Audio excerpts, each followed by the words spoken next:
lu jangan lupa penonton kan suruh berdiri dulu bro. Udah tau kan waktu dia nerima, dia akan ball kan.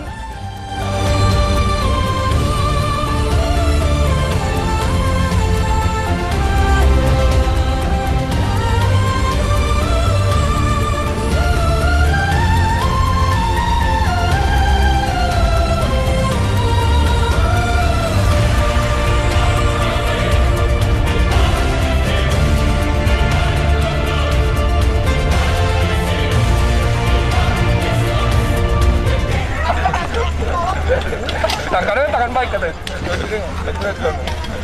Anoman itu ternyata baik.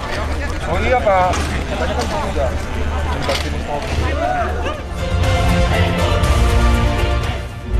Oke, teman-teman, panggung ini kita ingin berkumpul semua. Bukan untuk sekedar ngumpul-ngumpul atau neka-nekatan. Kita semua dari Sabang sampai Merauke, berbagai aneka ragam ras agama. Kita berkumpul ke satu tempat ini untuk satu tujuan, untuk jatuhin doa, untuk jatuhin impian kita semua. Saya mau gitu coba, bla bla bla bla bla. Habis itu main kan? Michael belum ngomong apa-apa.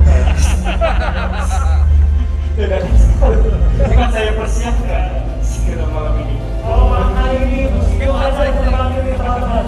Mereka yang berusaha dari nol, mereka yang tidak punya apa-apa, tapi mereka mau. Mereka bermimpi dan mereka berjalan, dan mereka berdiri malam hari ini menjadi seorang musido. Di AFC teman-teman, mereka sudah membuktikan bahwa hidup mereka bisa berubah. Mari teman-teman, yang belum saat ini, Anda mulai lagi bermimpi. Saya percaya 2021 akan menjadi tahun milik saudara. Di tahun ini kita akan jadi sukses. Kita akan bisa sama-sama berjalan. Mari sama-sama kita bangkit dan katakan, saya bisa. 2021, saya bisa. Hai AFC Families, finally jam 22.38 waktu Bali, gladi resik akhirnya selesai juga. Kita mempersiapkan yang terbaik untuk hari ini, sebuah recognition yang luar biasa yang kami percaya kita baru mulai, kita akan memberi impact yang lebih besar buat Indonesia. Terima kasih buat persiapan semuanya, pihak-pihak yang terlibat, terima kasih banyak, sampai ketemu besok.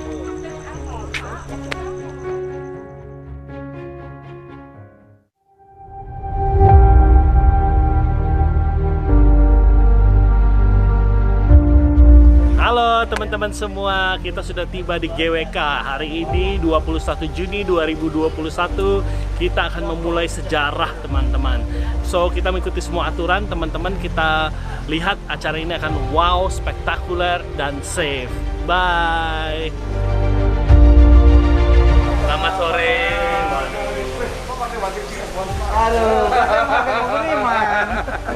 Halo Kak Roni, aduh. Kak Roni, gimana Pak ya?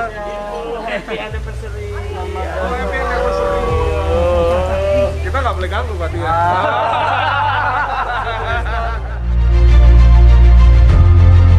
AFC is the best.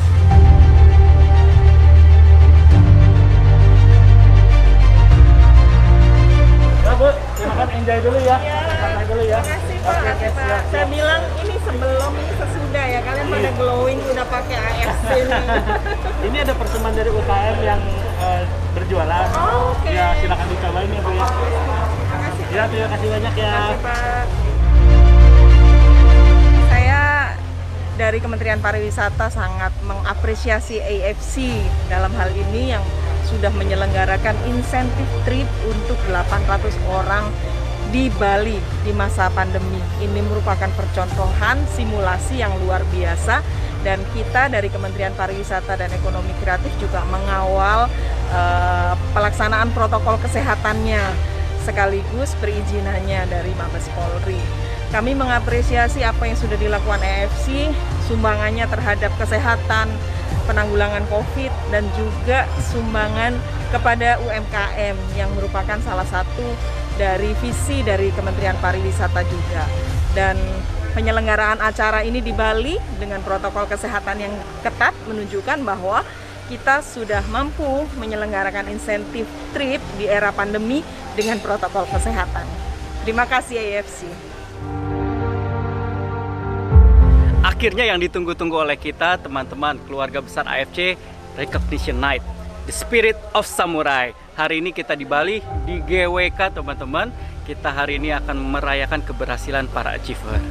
Hari ini kita akan melihat juga bagaimana mimpi besar kita, mimpi besar AFC ke depan seperti apa. Karena kita sama-sama akan menggapai yang lebih besar lagi. Tetap semangat karena kita baru mulai. Saya yakin di tahun ini kita pasti bisa, tahun depan semakin bisa. Good evening, ladies and gentlemen. On behalf of AFC Life Science Indonesia, I would like to welcome each and every one of you here at the Lotus Pond of Garuda, Wisnu Kencana, Bali, in the most prestigious event we ever had, the Spirit of Samurai. Kami dengan tim melaksanakan simulasi.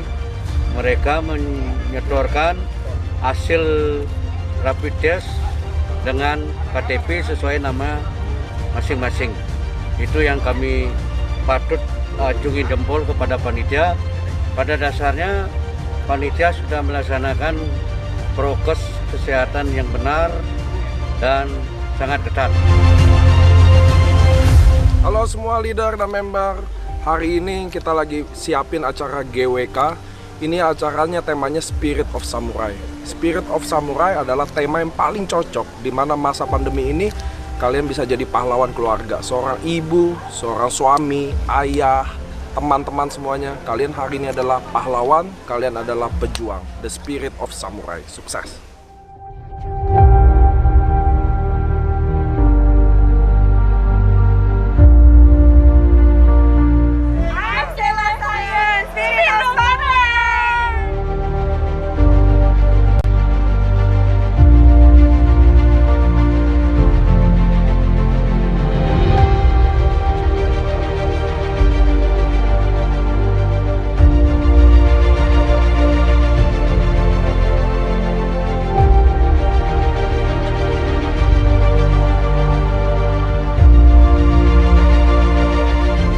Akhirnya acara kita berakhir dengan sukses teman-teman.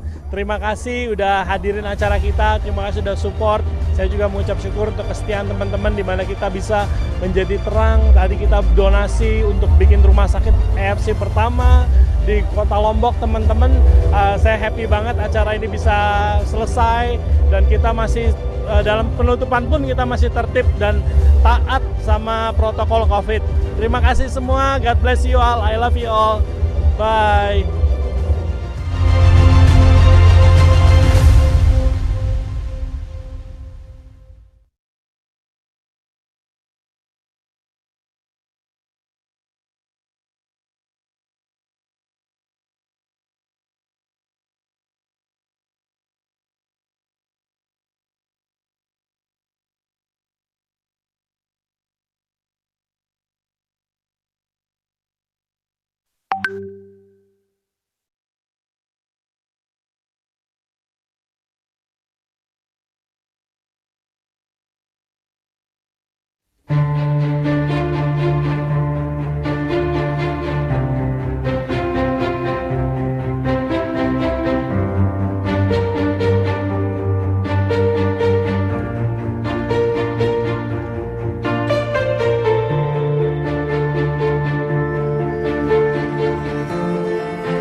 Halo teman-teman semua, hari ini kita sedang persiapan dan GR untuk acara Spirit of Samurai besok.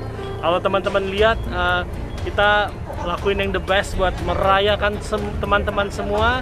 Saya harap besok bisa menjadi malam yang luar biasa. Bantu doa agar cuaca berpihak sama kita teman-teman.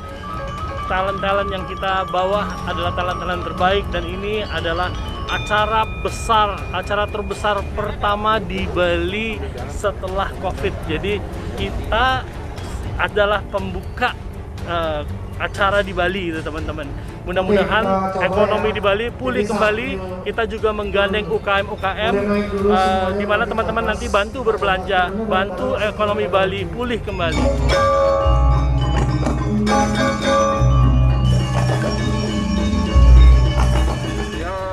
Silakan sendiri gitu loh. Iya Kalau sih. ada beberapa sih oke ya. Ini bener-bener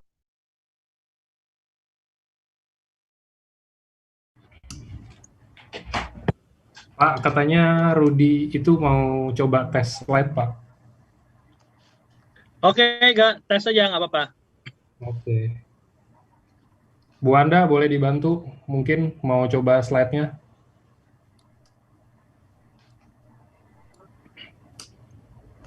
Udah bisa, Pak? Bisa ya, udah ya? Udah. Rudy, can you see it? Just a minute.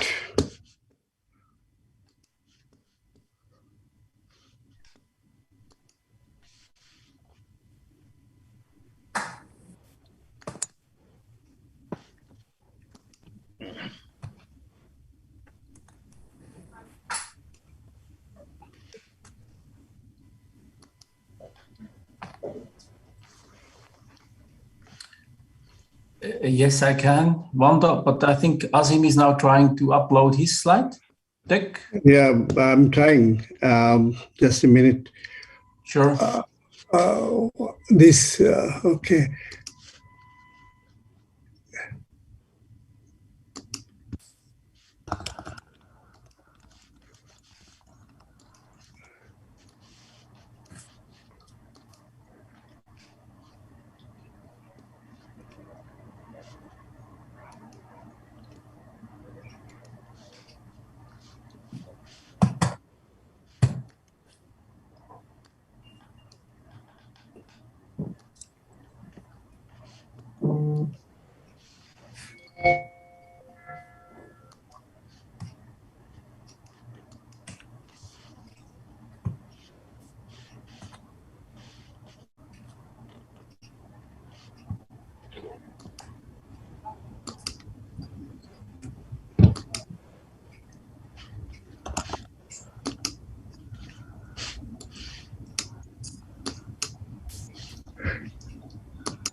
Can't you see now screen? Not yet, but it may take a moment. Could you upload it? I generally share the screen. I don't know how to. I never do the uploading. I just share the screen. Yeah, let's see. Yeah, let's see. That takes a moment because you have a heavy document. Yeah, it is showing advanced portion files, Dropbox. I never seen this sort of thing.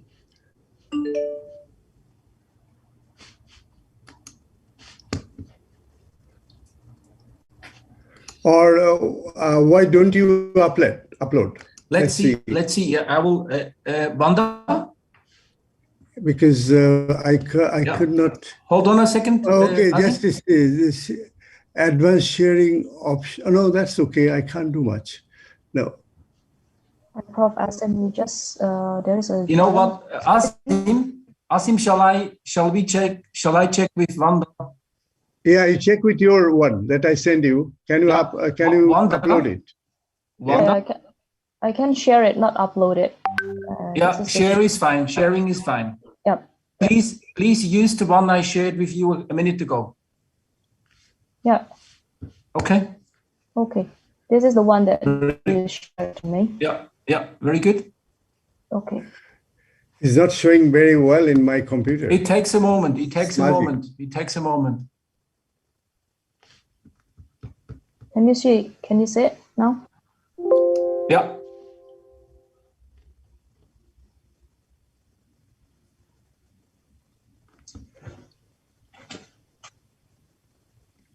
Okay, Tai Chi. Azim, can you see? I can see it, but the picture is not very clear to me. I Okay. have to check. But I'll check again whether I can share the screen. Okay. Yes. Hi, everyone. Hi. Hey.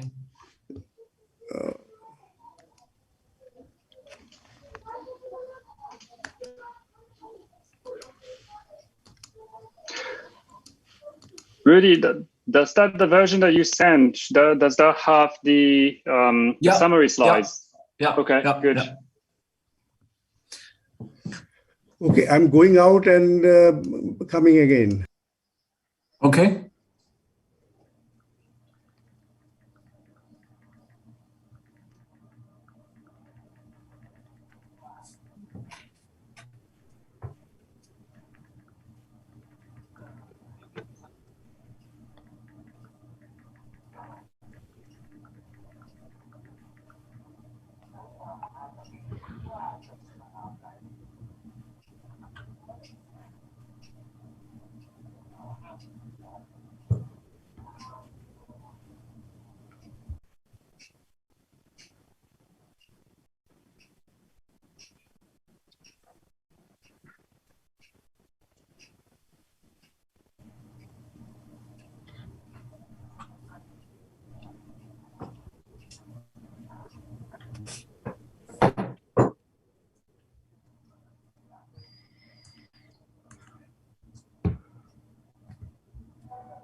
Gini. Oh jadi gini, mungkin Rama Sintanya dia jalan duluan, saya ngikutin mereka gitu ya. Terus tiba-tiba si itu datang menyerang gitu ya. Lalu soalnya kan Bapak kubunya Rama Sinta. Iya. Tapi kalau masuk dari kecapnya, lihat ya. Wah, nggak bisa aja. Iya. Halo AFC, kita lagi gladi resik. Kita persiapannya udah almost 80%. So teman-teman, this is acara event di AFC yang paling besar. Semoga teman-teman tahu bahwa perjuangan pasti ada endingnya teman-teman. Mudah-mudahan kalian bisa ada di panggung ini. So enjoy the GWK.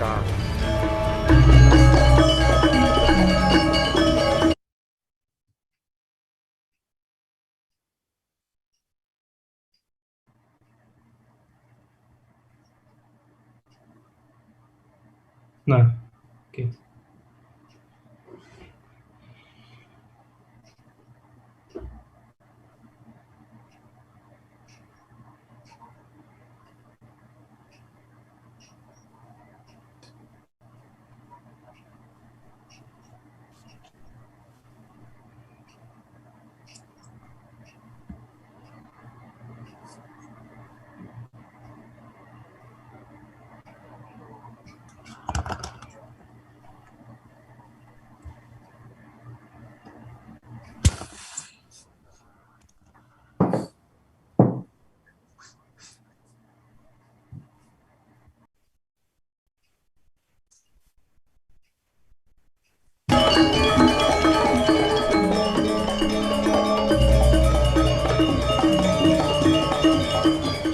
Bro, lu jangan lupa penonton kan suruh berdiri dulu, bro. Udah tau kan waktu dia nerima, dia akan ball kan.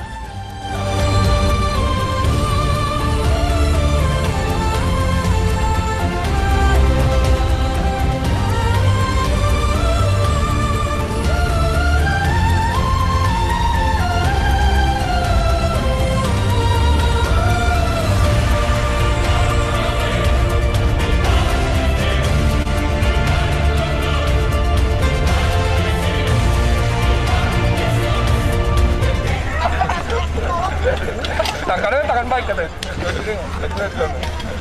Anoman itu ternyata baik. Oh iya Pak, katanya kan enggak.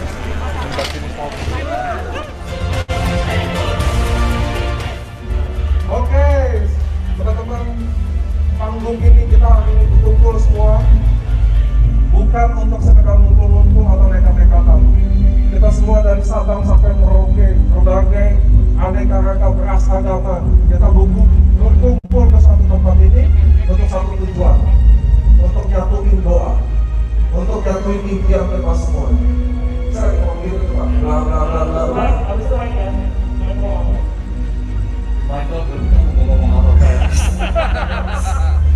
Ini kan saya persiapkan segera malam ini. Kalau malam hari ini, meskipun saya terbangun ini teman-teman, mereka yang berusaha dari nol, mereka yang tidak punya apa-apa, tapi mereka mau, mereka bermimpi dan mereka berjalan, Ya, sih. dan mereka berdiri malam hari ini menjadi seorang musido. Di AFC teman-teman, mereka sudah membuktikan bahwa hidup mereka bisa berubah. Mari teman-teman, yang belum saat ini, Anda mulai lagi bermimpi. Saya percaya 2021 akan menjadi tahun milik saudara. Di tahun ini kita akan sukses. Kita akan bisa sama-sama bangga. Mari sama-sama kita bangkit dan katakan, saya bisa. 2021, saya bisa. Hai AFC families, finally jam 22.38 waktu Bali, gladi resik akhirnya selesai juga. Kita mempersiapkan yang terbaik untuk hari ini, sebuah recognition yang luar biasa yang kami percaya kita baru mulai, kita akan memberi impact yang lebih besar buat Indonesia. Terima kasih buat persiapan semuanya, pihak-pihak yang terlibat, terima kasih banyak, sampai ketemu besok.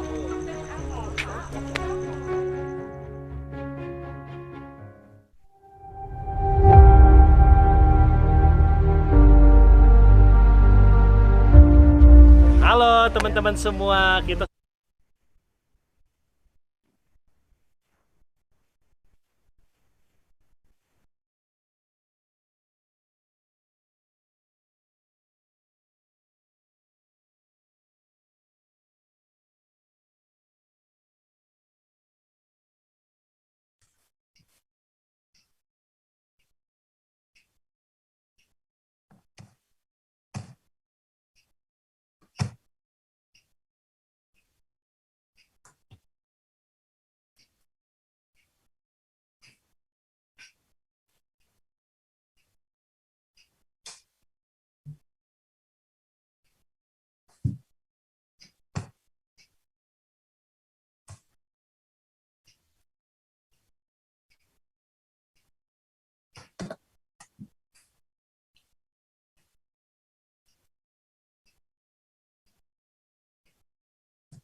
Yeah, also, so Azim, we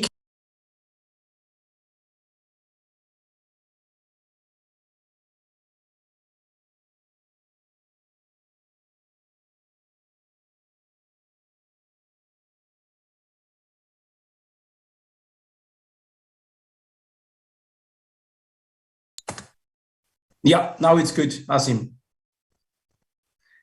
But can you say something?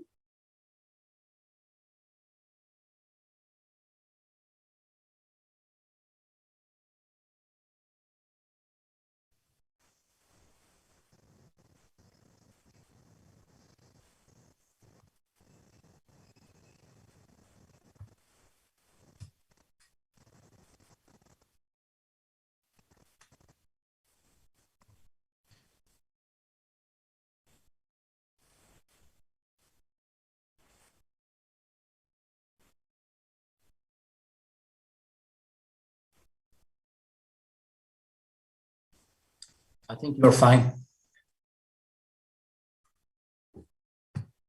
Now, just speak.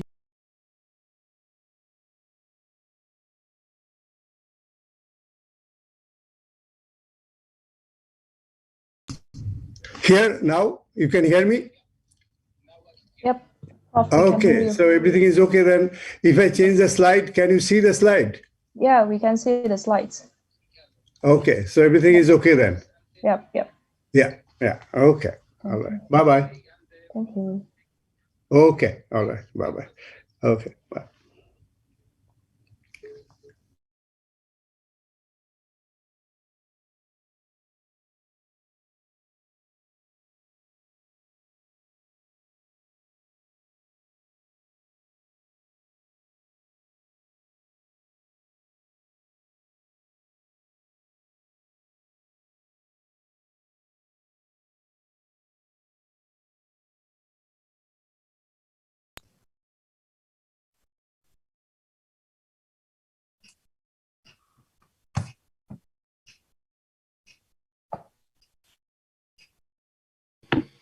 Oke, selamat siang buat semua teman-teman ya. Kita hari ini lagi kedatangan tamu khusus teman-teman. Jadi saya mau kenalin diri dulu. Bukan kenalin diri ya, kenalin siapa sih bintang tamu hari-hari ini. Terus saya mau jelasin kenapa sih kita hari ini spesial banget teman-teman. Jadi di sini saya mau kenalin, pertama ada Prof. Asim. Prof. Asim itu dia dari University of Oslo, dia tulis jurnal lebih dari 245 jurnal yang udah dipublish internasional, ada yang beberapa dapat paten juga. Jadi teman-teman, nah yang paling menarik yaitu jurnal terakhirnya yang diketemunya adalah Plated Hyperactivity in COVID-19, Can the Tomato Extract Food Flow can be used anti-plated regime. Nah, teman-teman harus tahu, jadi kita kan lagi diterpa badai COVID-19 ya, termasuk di Indonesia. Yang paling parah saat ini, kita adalah juara 1 ya sekarang ya. Nah, ini mudah-mudahan dengan penjelasan dari Prof. Asim dan teman-teman dari DSM, di sini ada, saya mau kenalin ya satu-satu ya. Di sini ada Rudy Das, dia adalah Food Engineer, Global Marketing Manager, FRUITFLOW. Terus ada Taichi Inu, PhD dari Jepang juga. Dia juga adalah Natural Product Chemistry from University of Illinois at Chicago. Dia udah pengalaman 10 tahun di bidang industri tentang oral food, oral health, dan lain-lain. Nah, teman-teman, hari ini kita akan jelasin lebih banyak apa sih manfaat FRUITFLOW. Karena FRUITFLOW selama ini, orang kalau ngomongin Subarashi selalu jelasin tentang marine placenta aja ya. Ada marine placenta, sarden pepet juga kita belum bahas secara dalam. Nah, hari ini kita akan bahas tentang FRUITFLOW. Apa sih manfaat dari FRUITFLOW ini? Sehebat apa sih FRUITFLOW ini? Karena kan kita kalau ngomongin Subarashi selalu ngomongin marine placenta aja. Bener gak sih? Nah, nanti kita akan model Zoom kita ini nanti ada juga ada Bu Wanda Kalista. Dia adalah account manager DSM Indonesia yang akan bantu translatein kita. Jadi teman-teman, hari ini kita banyak banget bintang-bintang tamunya, ada dari Jepang, ada dari Norwegia, ada dari Swiss. So, teman-teman, hari ini kita akan mulai Zoom ini karena kita harus on time, karena kita di AFC. Nah, buat pertanyaan hari ini nggak ada, tapi saya udah tanya tim-tim dokter dari AFC apa yang hal dia mau tanya. Nanti saya akan tanyain kenapa nggak ada open question, karena presentasi ini kurang lebih akan makan waktu hampir 2 jam, teman-teman. 2 jam ya. Jadi untuk menghargai waktu kita semua, untuk komitmen waktu, kita menyimak dulu aja ya teman-teman ya. Kalian nyimak semuanya, karena nanti kita akan bikin siaran ulangnya lagi. So, teman-teman, kita mudah-mudahan bisa welcoming dulu semuanya. Nah, dimulai dari Pak Ernest Prayuda, sebagai CEO dari AFC Indonesia, dia akan opening semuanya. Oke, teman-teman. Silakan Pak Ernest. Oke, halo semua, apa kabar? Wah, kangen ya, saya udah lama nggak Zoom sama teman-teman semua ya. Saya tadi lihat video yang Bali, luar biasa teman-teman ya. Di situ saya selalu merinding melihat acara di Bali teman-teman ya. Cerita dikit bahwa di Bali ini kita memang, AFC memang yang paling berani ya teman-teman ya. Sementara orang lain takut ngadain acara, kita adain acara, tapi acaranya juga nggak sembrono teman-teman. Kita pakai Satgas COVID dan lain-lain, sampai ada 2 menteri yang bicara teman-teman. Itu hal yang belum pernah terjadi sebelumnya teman-teman. Nah, di AFC kenapa kita selalu berani teman-teman? Karena kita mau jadi pionir, apapun kita mau jadi pionir teman-teman ya. Saya memang cukup sedih dengan keadaan kondisi seperti saat ini. Saya masih di Bali, teman-teman, belum pulang. Saya sedih banget melihat kondisi-kondisi di Indonesia ya, teman-teman, sangat prihatin. Cuman kita nggak bisa berhenti bermimpi, kita nggak bisa berhenti untuk terus progres, teman-teman. Karena siapa yang berpuas diri, siapa yang berhenti progres, dia akan mati di tengah jalan ya, teman-teman ya. Nah, salah satu komitmen kita adalah sementara orang lain susah, sementara perusahaan lain tutup, pegawai dirumahkan, tidak bekerja, gaji dipotong ya teman-teman ya. Kita bangun Geraha AFC di Bali, teman-teman, which is salah satu convention terbesar di Bali, di daerah Kuta, teman-teman ya. Tempatnya keren sekali, sangat besar. Kita acquire buat AFC. Jadi nanti teman-teman kita ada acara-acara apa di sana ya, teman-teman ya. Kalau masih ada yang di Bali, teman-teman nanti mampir. Saya hampir setiap hari weekday ada di sana ya, teman-teman.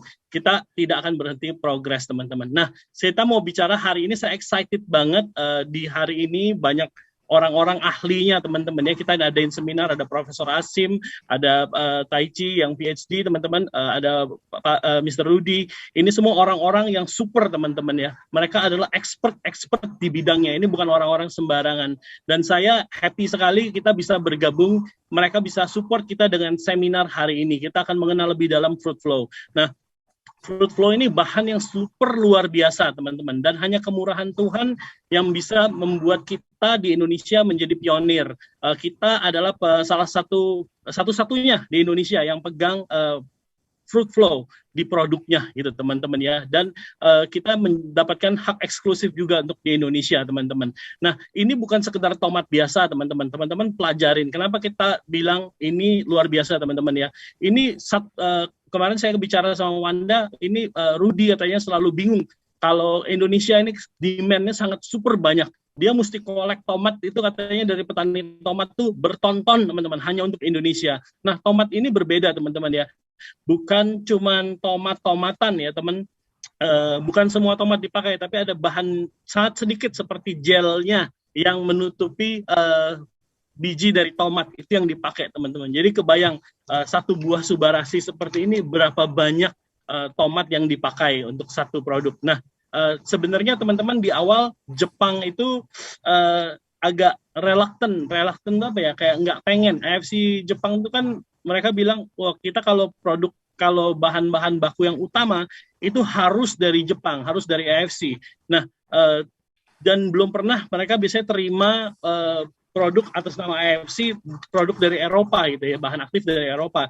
Itu sulit buat mereka. Tapi hanya dengan kemurahan Tuhan, melalui teman-teman kita bisa ngelobi, akhirnya bisa kita dapat hak eksklusif dan AFC juga mau menerima FRUITFLOW untuk ada di dalam produk ini ya, teman-teman. Ini super luar biasa loh, teman-teman.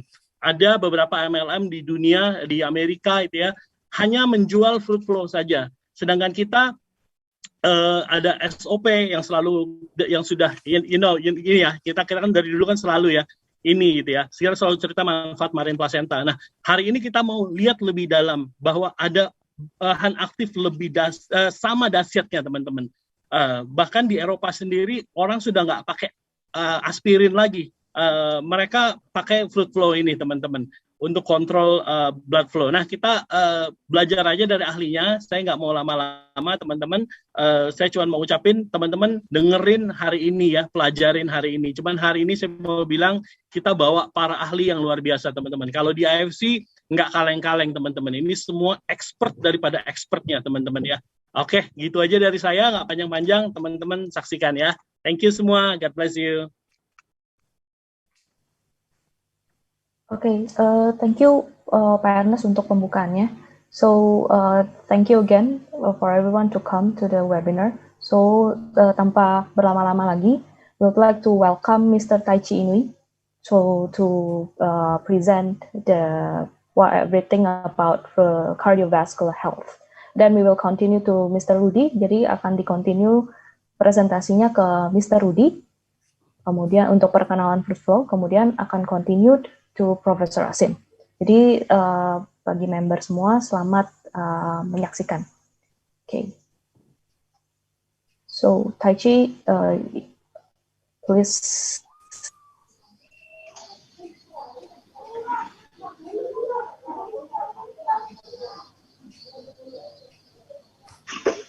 Excellent.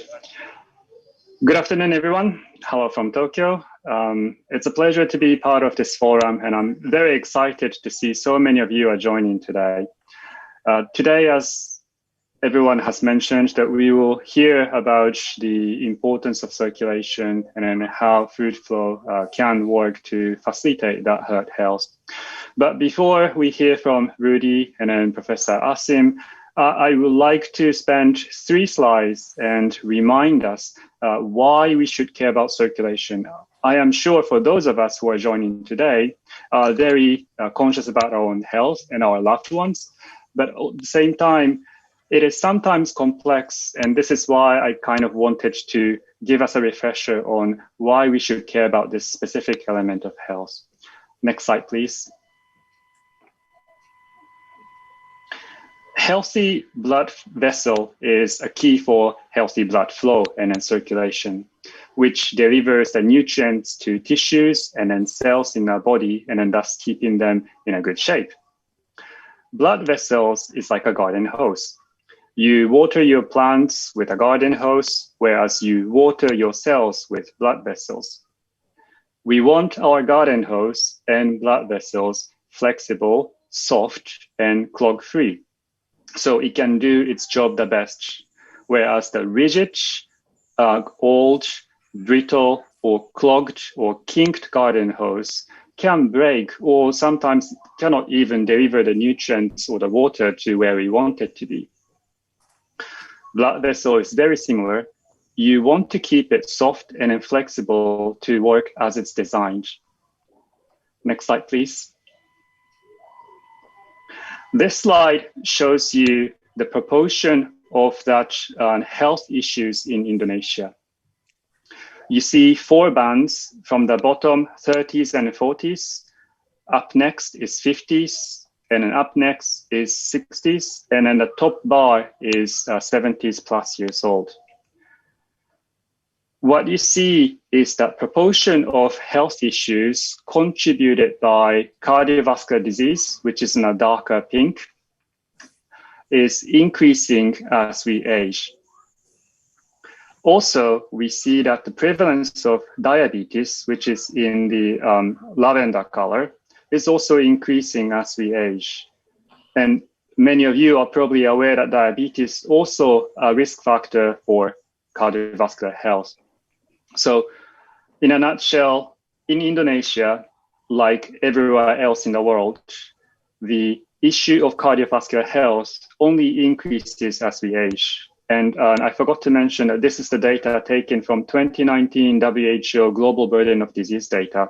And we actually see a very similar trend, not only in Indonesia, but globally, as well as in the Asia Pacific region. Next slide, please. There are multiple steps for a healthy cardiovascular system, as there are multiple functions and the mechanism that we can keep them healthy. We're not going to cover all of them, but we'll be covering one of the less spotlight aspect of the blood flow, and how maintaining a healthy platelet can contribute to a good blood flow, and then how food flow, a proprietary ingredient, can help us to do so. I hope you enjoy the seminar today, and then thank you very much for joining again, and I'll now hand it over to Rudy. Thank you, Taichi. Selamat siang, Mr. Ernest and the AFC family. Thank you so much for offering us to present today the science and the background of FRUITFLOW. What I'm going to do quickly is give you a little bit of history, and then we will switch to the main speaker today, Professor Asim Duteroy. Next slide, please. FRUITFLOW, and that's important for the AFC family, is a very strongly scientifically supported product that has received in Europe a so-called European Food Safety Agency opinion, and the European Commission has approved officially that we can claim the benefits of the product FRUITFLOW.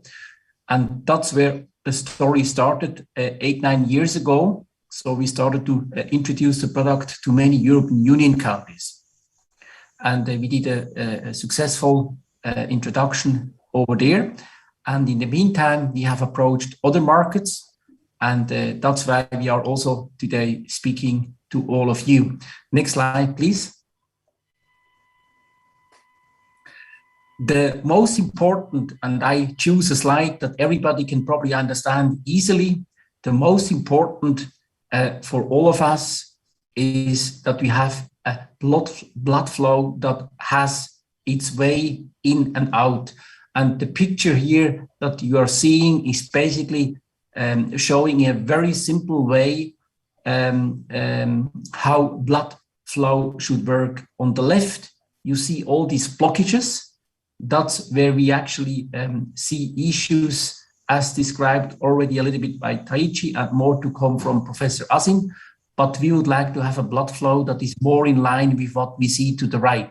So this type of pictures will help you when you speak to colleagues and friends to explain the benefits of FRUITFLOW. Please use the picture in a simplified marketing way. Next, please.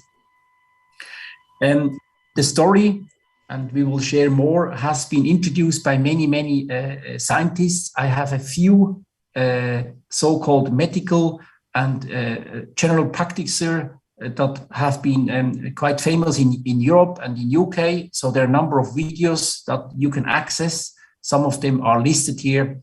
And yes, the product has been in the media. Next slide, please. You can find online a lot of information, but also in newspapers like the ones shown here, British, European, other countries, France, Italy, Germany, newspapers talking about the success and the benefit of FRUITFLOW. Next slide, please. Now we are, of course, very proud, and thanks again, Mr. Ernest and the AFC family, that the Subarashi is the very first product in Indonesia where we are using the FRUITFLOW science and its benefit. And we are also proud that we can collaborate with AFC and Mr. Ernest, and we are sure we can develop all this to a very successful story as a joint collaboration. So for you, important to know, then we will switch to the scientific part. You have to take 4 to 5 sachets a day to see the benefit. And I think it's important that you stick to these rules because you need this amount to really see the benefits that we will discuss in a moment. Next slide, please. So I'm now going to introduce the most important speaker today, which is Professor Azim Dutoray. And I really want to take a minute to give you a bit background about he has been in the scientific area and field for many years. He started to publish. Researchers, they typically publish if they are out there and want to tell what they found in their research. So the first paper Azim published 1984. And basically what Azim did, he really studied over the many years the roles of food components, such as FRUITFLOW, and the development in terms of primary prevention of diseases such as cardiovascular diseases. So he has published many papers around this. He has also been very active around omega-3s. And at the same time, being a researcher, in his case, he's also a teacher. He's a professor, and he teaches medical and clinical nutrition at the University of Oslo. There he supervises medical students, doctors, and their publications. Azim is also a chief editor of a clinical journal called Food and Nutrition Research, where he helps many people to research and publish their papers. Azim has been active in publications. Many of his papers have been out there and can be searched online or via research channels. There are more than, in the meantime, 250, I think in the meantime, even 260 research papers. He has also published many books and book chapters around his specific interest on components in clinical nutrition, components in primary prevention. So now we give the stage to Professor Asim Duttaroy, and we'll listen to his talk. Right. So, Rudy, before we continue to Professor Asim, it's better for me to do a short translation from your Tai Chi, from yours and also Tai Chi's presentation. Jadi Bapak Ibu sekalian, saya di sini untuk mentranslate apa yang tadi sekiranya sudah disampaikan sama sama Mr. Tai Chi and Mr. Rudy. Jadi balik ke sebelum kita ke Profesor Asim, kita bahas dulu mengenai betapa penting kesehatan jantung atau kesehatan pembuluh darah kita. Jadi anggap di sini adalah sebuah selang ya, sebuah selang di taman atau di taman kita. Jadi anggap ini adalah pembuluh darah. Kita mau pembuluh darah kita soft, lembut ya, tidak kaku dan tidak ada penyumbatan. Supaya nutrisi, oksigen yang masuk ke dalam tubuh kita dapat disebarkan luas secara merata ke seluruh tubuhnya kita. Jadi penting bahwa untuk kita menjaga kesehatan pembuluh darah kita. Nah, kemudian kalau kita melihat data WHO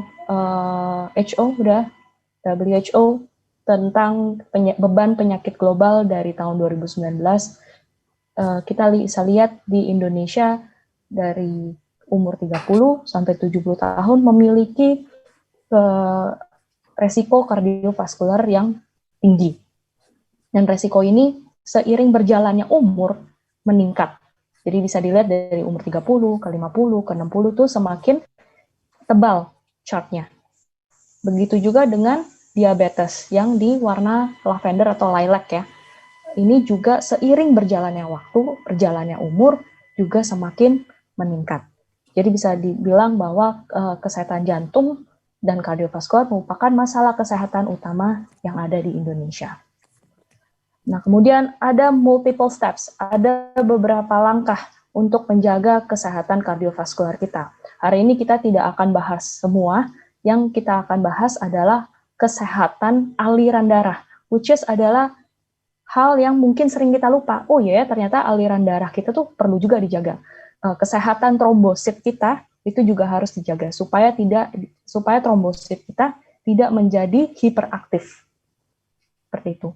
Nah, kemudian selain kesehatan aliran darah, fungsi kardiak, lemak darah, tekanan darah, dan kesehatan pembuluh darah itu juga harus kita jaga dengan nutrisi-nutrisi yang sudah tercantum di sini.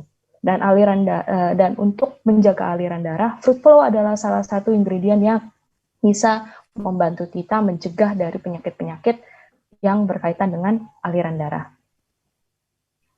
Kemudian kembali untuk mengenai FRUITFLOW sendiri, FRUITFLOW adalah solusi alami pertama yang dibuktikan secara ilmiah untuk aliran darah yang sehat. Jadi klaim ini sudah diperbolehkan di EFSA, atau European Food Safety Authority. Jadi simple ngomongnya ini seperti BPOM di Indonesia. Nah, ini BPOM-nya di Europe gitu. Dan jadi kalau di Europe sudah boleh klaim bahwa FRUITFLOW bisa menjaga aliran darah yang sehat. Nah, kemudian kita maunya aliran darah kita tuh seperti apa sih? Nah, jangan sampai aliran darah kita tuh seperti yang di kiri ya, banyak sumbatan ya. Kita maunya seperti di kanan. Memang agak macet, tapi yang penting lancar jalan. Ya, jadi jangan sampai ada penyumbatan di sini. Nah, kemudian untuk FRUITFLOW sendiri sudah banyak didukung atau di-endorse oleh banyak medical dokter ya di Inggris, dan ini adalah video-videonya, mungkin kami juga bisa share linknya kalau misalnya dibutuhkan nanti ke Pak Niko atau ke Pak Ernest, kami bisa share supaya mungkin bisa dilihat bahwa FRUITFLOW sangat dipercaya di Europe.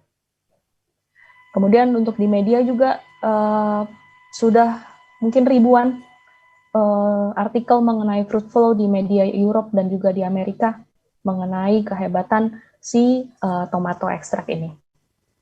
Dan FRUITFLOW di SOP Subarashi seperti yang sudah dikatakan sama Mr. Rudy bahwa ya FRUITFLOW adalah yang pertama di produk SOP Subarashi. Jadi SOP Subarashi ini adalah produk yang mengandung FRUITFLOW pertama di Indonesia. Gitu. Jadi untuk mencapai semua manfaat dan uji klinis yang nanti akan disampaikan oleh Profesor Asim itu sampai bisa dikonsumsi 4-5 saset per hari. Begitu.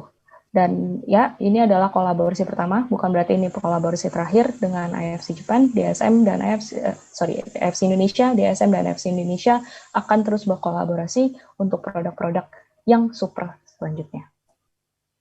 Kemudian sebelum saya ke Profesor Asim, sedikit mengenai Profesor Asim, bahwa beliau sudah bekerja melakukan penelitian sejak tahun 1984. Memang banyak penelitian yang dilakukan dari buah-buahan dan sayur-sayuran, dan kemudian juga penyakit darah atau penyakit kardiovaskular. Kemudian beliau sekarang mengajar nutrisi medis dan klinis dan mengawasi 35 mahasiswa PhD dan medical doctor. Ya. Jadi calon dokter juga diawasi oleh Profesor Asim. Dan Profesor Asim sekarang adalah pemimpin redaksi dari Food and Nutrition Research Journal. Dan Profesor Asim juga sudah menulis lebih dari 250 makalah penelitian dan buku. So, thank you. This is the part from DSM. So, we would like to welcome Professor Asim to present and introduce us about FRUITFLOW. So, the place is yours, Professor Asim.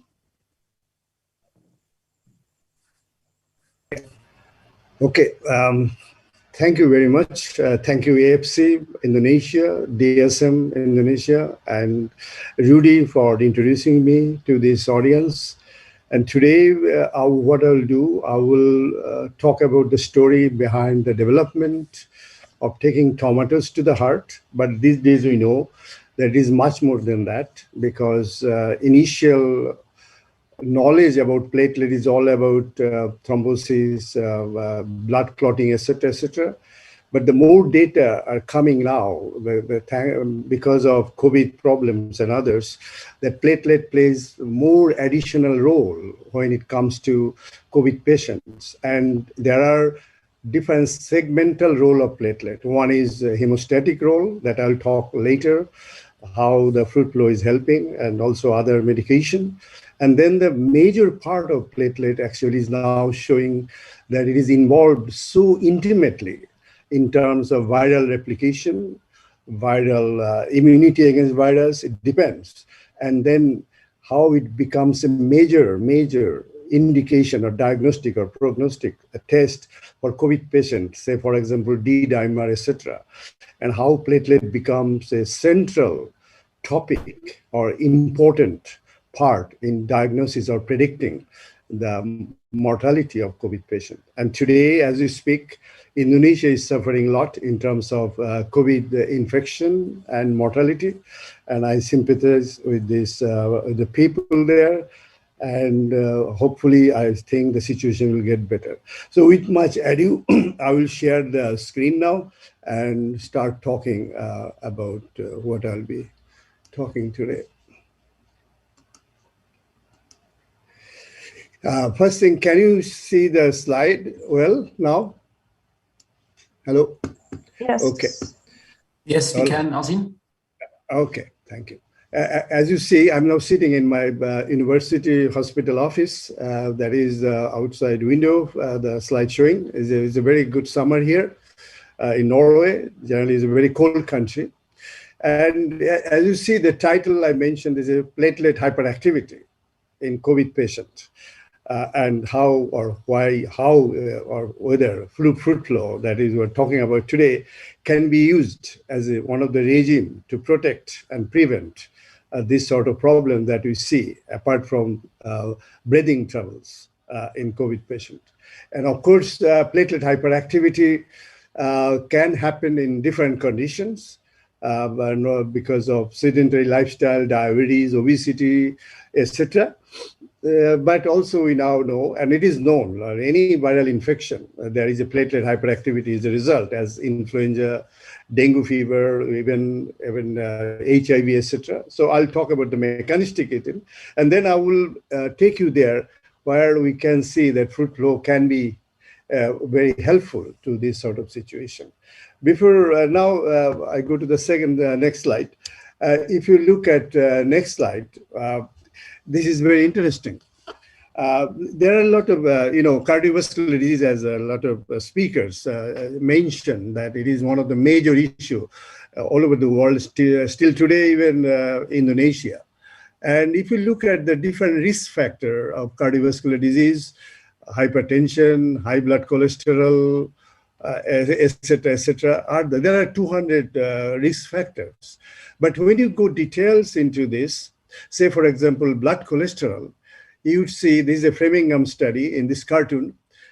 The conclusion of this cartoon is saying that 80% of the people who develop cardiovascular disease have the same blood cholesterol values as those who don't develop it. So, and if you look at this graph or cartoon, at the right side, you see the yellow without myocardial infarction, cardiac attack, and there is no difference. So that means there are other factors that we don't know, which actually involve in cardiovascular situation. And of course, cholesterol is a problem, but not problem for everybody. If you go to the Mediterranean people, you will find they have a cholesterol, they smoke, they don't suffer that much cardiovascular problem, as you see with the similar situation in America or Asia, because they have taken different kind of dietary things, say, for example, olive oil, tomato, etc., and other things. So that what I'm trying to say, it is a very complicated situation. And if you look at the most important thing in cardiovascular system is the blood flow. And that's why the whole heart is functioning, and there is a lot of blood vessel network. And if you put vessels together, it is around 62,000 miles. The earth can be covered 3 times, actually, diameter. That big, that's a long blood vessels we have in our body. And that means during whole the blood vessel, the blood has to move and come. And they have to take the oxygen from the heart and giving it to the different tissues and nutrients and bringing back all the waste product and do that. In order to do that, the blood vessel must be very clean, must be refractile, because blood has billions of cells, red blood cell, neutrophils, eosinophils, platelet, etc., etc. They have a different time, lifetime.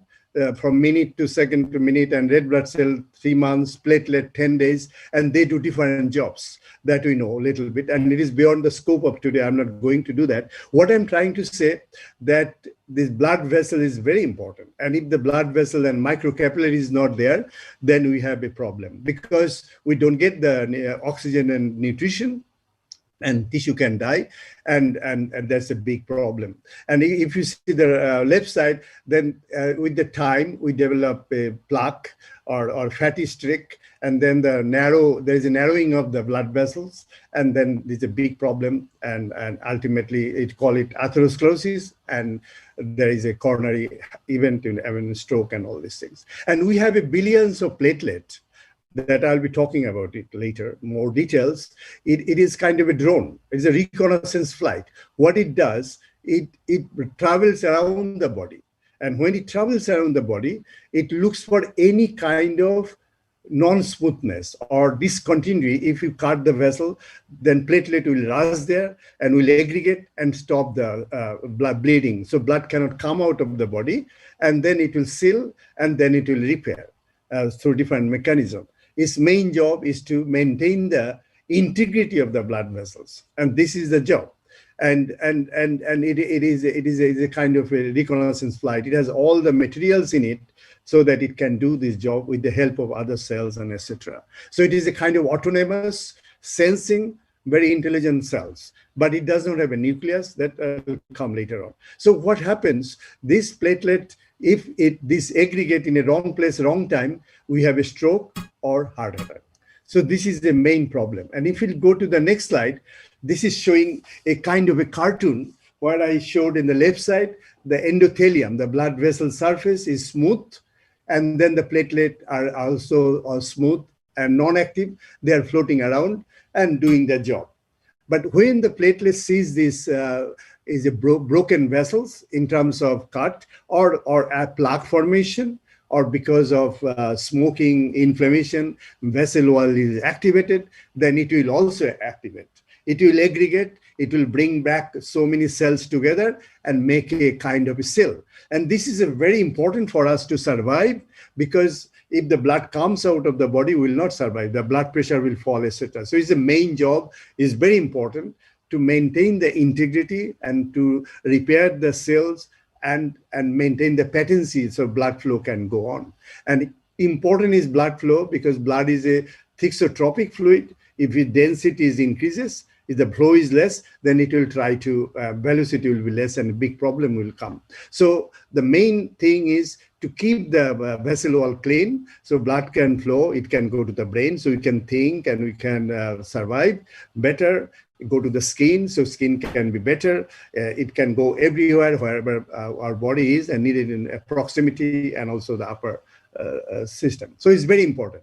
And if you look at this one here, and this is a blood vessel base I show there. There are a lot of compound like von Willebrand factor, collagen, etc. buried inside the vessel wall, you see. And the platelet moves fantastically. But this vessel wall and collagen, etc., collagen can express. If we cut the vessel wall, then collagen will activate the platelet and platelet will come and do that. And von Willebrand factor is another protein, can come out of the membrane. It can come if the coronavirus attacks, then von Willebrand factor will be expressed and platelet will be activated. That will come later on. So under normal conditions, this endothelium must be very smooth and platelet can move around and maintain the body physiology. But it doesn't happen always like this because of different situation.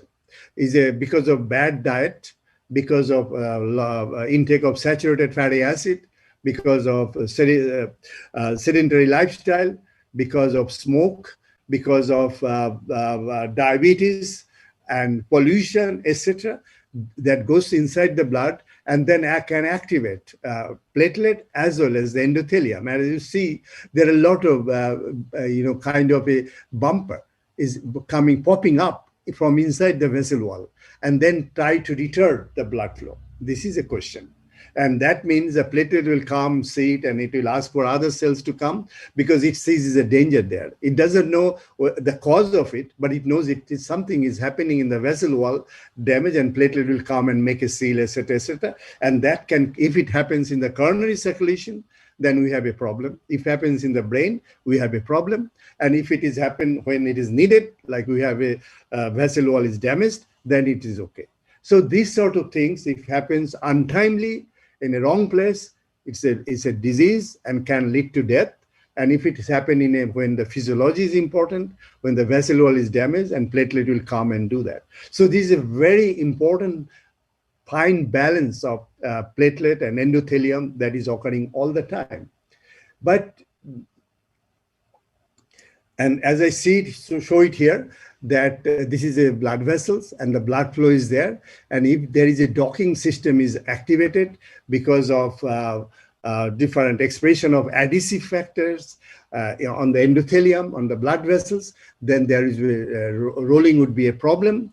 And the blood flow will be less and less, and there is a big problem as we see in a situation like cardiovascular disease and diabetes, etc., etc. Now, question is how and why it is happening, and we know that in a pre-diabetic condition, hypertensive condition, hyperlipidemic condition, smoking, high-fat diets, all these conditions, platelet become active. We call it hyperactive.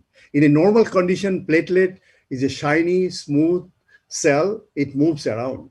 But whenever it gets activated because of this situation of the in the body, then it releases so many factors like epinephrine, serotonin, substance P, P-selectin, etc.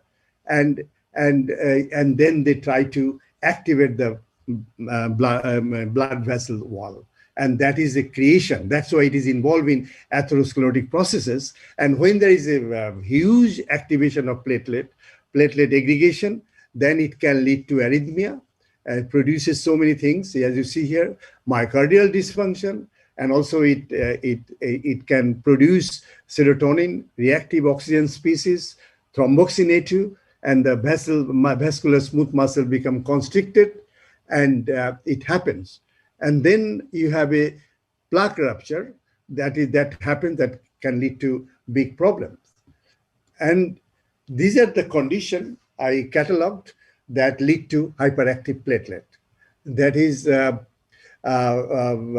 diabetes, insulin resistance, obesity, aging, old people, overnutrition, bad diet, sedentary lifestyle, pollution, also important issue, and COVID-19 that I'll be discussing in the third part of my lecture in the details, and oxidative stress, inflammation, drugs, cancer, and all these things, platelet become hyperactive. The question is really that under this condition, then all this lead to platelet hyperactivity, that lead to atherosclerosis. That's a long time situation where platelet is activated and producing these things and producing atherosclerosis, then ultimately CVD, etc. happens. Now, the question is that how we can avoid this sort of situation, because platelet become active and we don't have a drug, we cannot use it. I'll talk in the second part.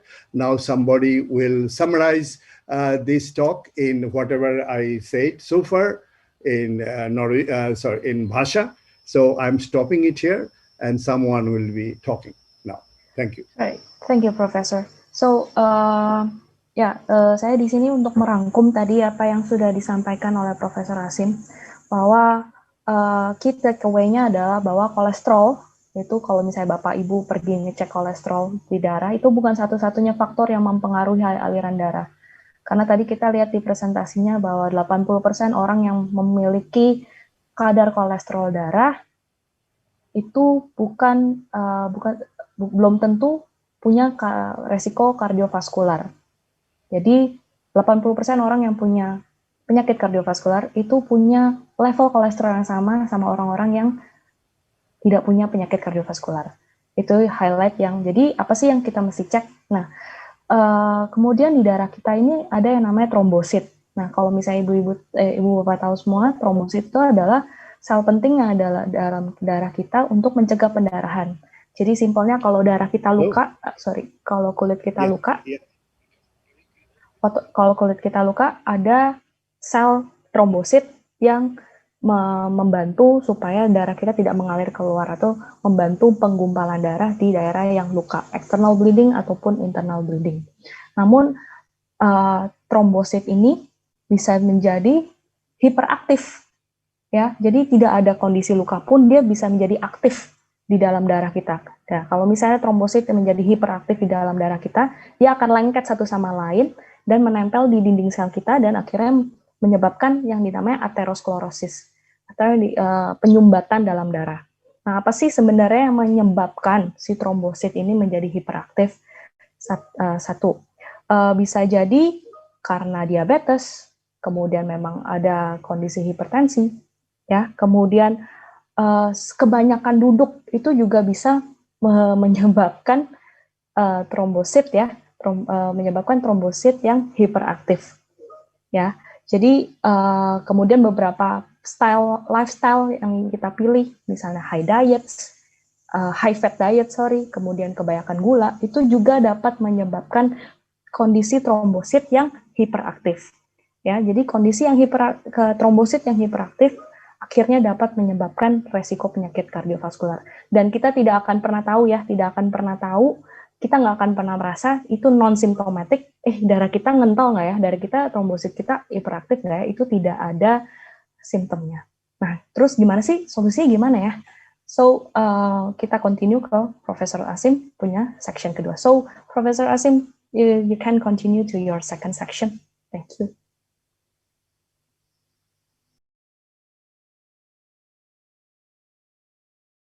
Sorry, Prof, you are on mute. Can you hear me now? Okay. Yeah, we can hear you. All right. Okay. This is the second part. It's a very important part because I'll be talking about platelet itself, and then I'll go to its little bit biochemistry, not too much, and see how it goes. As you know, that the platelet is traditionally associated with cardiovascular attack, because if you look at any patient's prescription, whether because of high blood pressure, they may have a high blood pressure medicine, they may not have it, they may have a diabetic medicine or may not have it, but every cardiovascular patient, even after bypass or stent and with a propensity to develop cardiovascular disease, they must have antiplatelet drugs, either aspirin, Plavix, or clopidogrel. What that means, it underscores the importance of platelets in cardiovascular disease. There is no question about it. So traditionally, platelets are known as a thrombocyte. Its name is thrombocyte itself. That's why thrombosis word comes from platelet.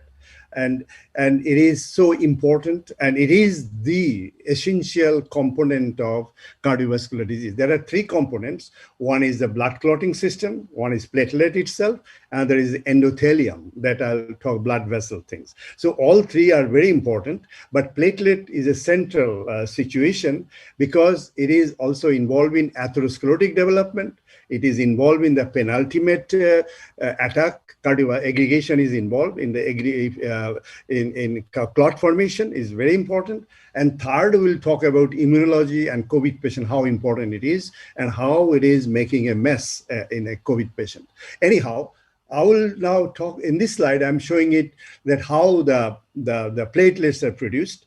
Platelet itself is not a cell.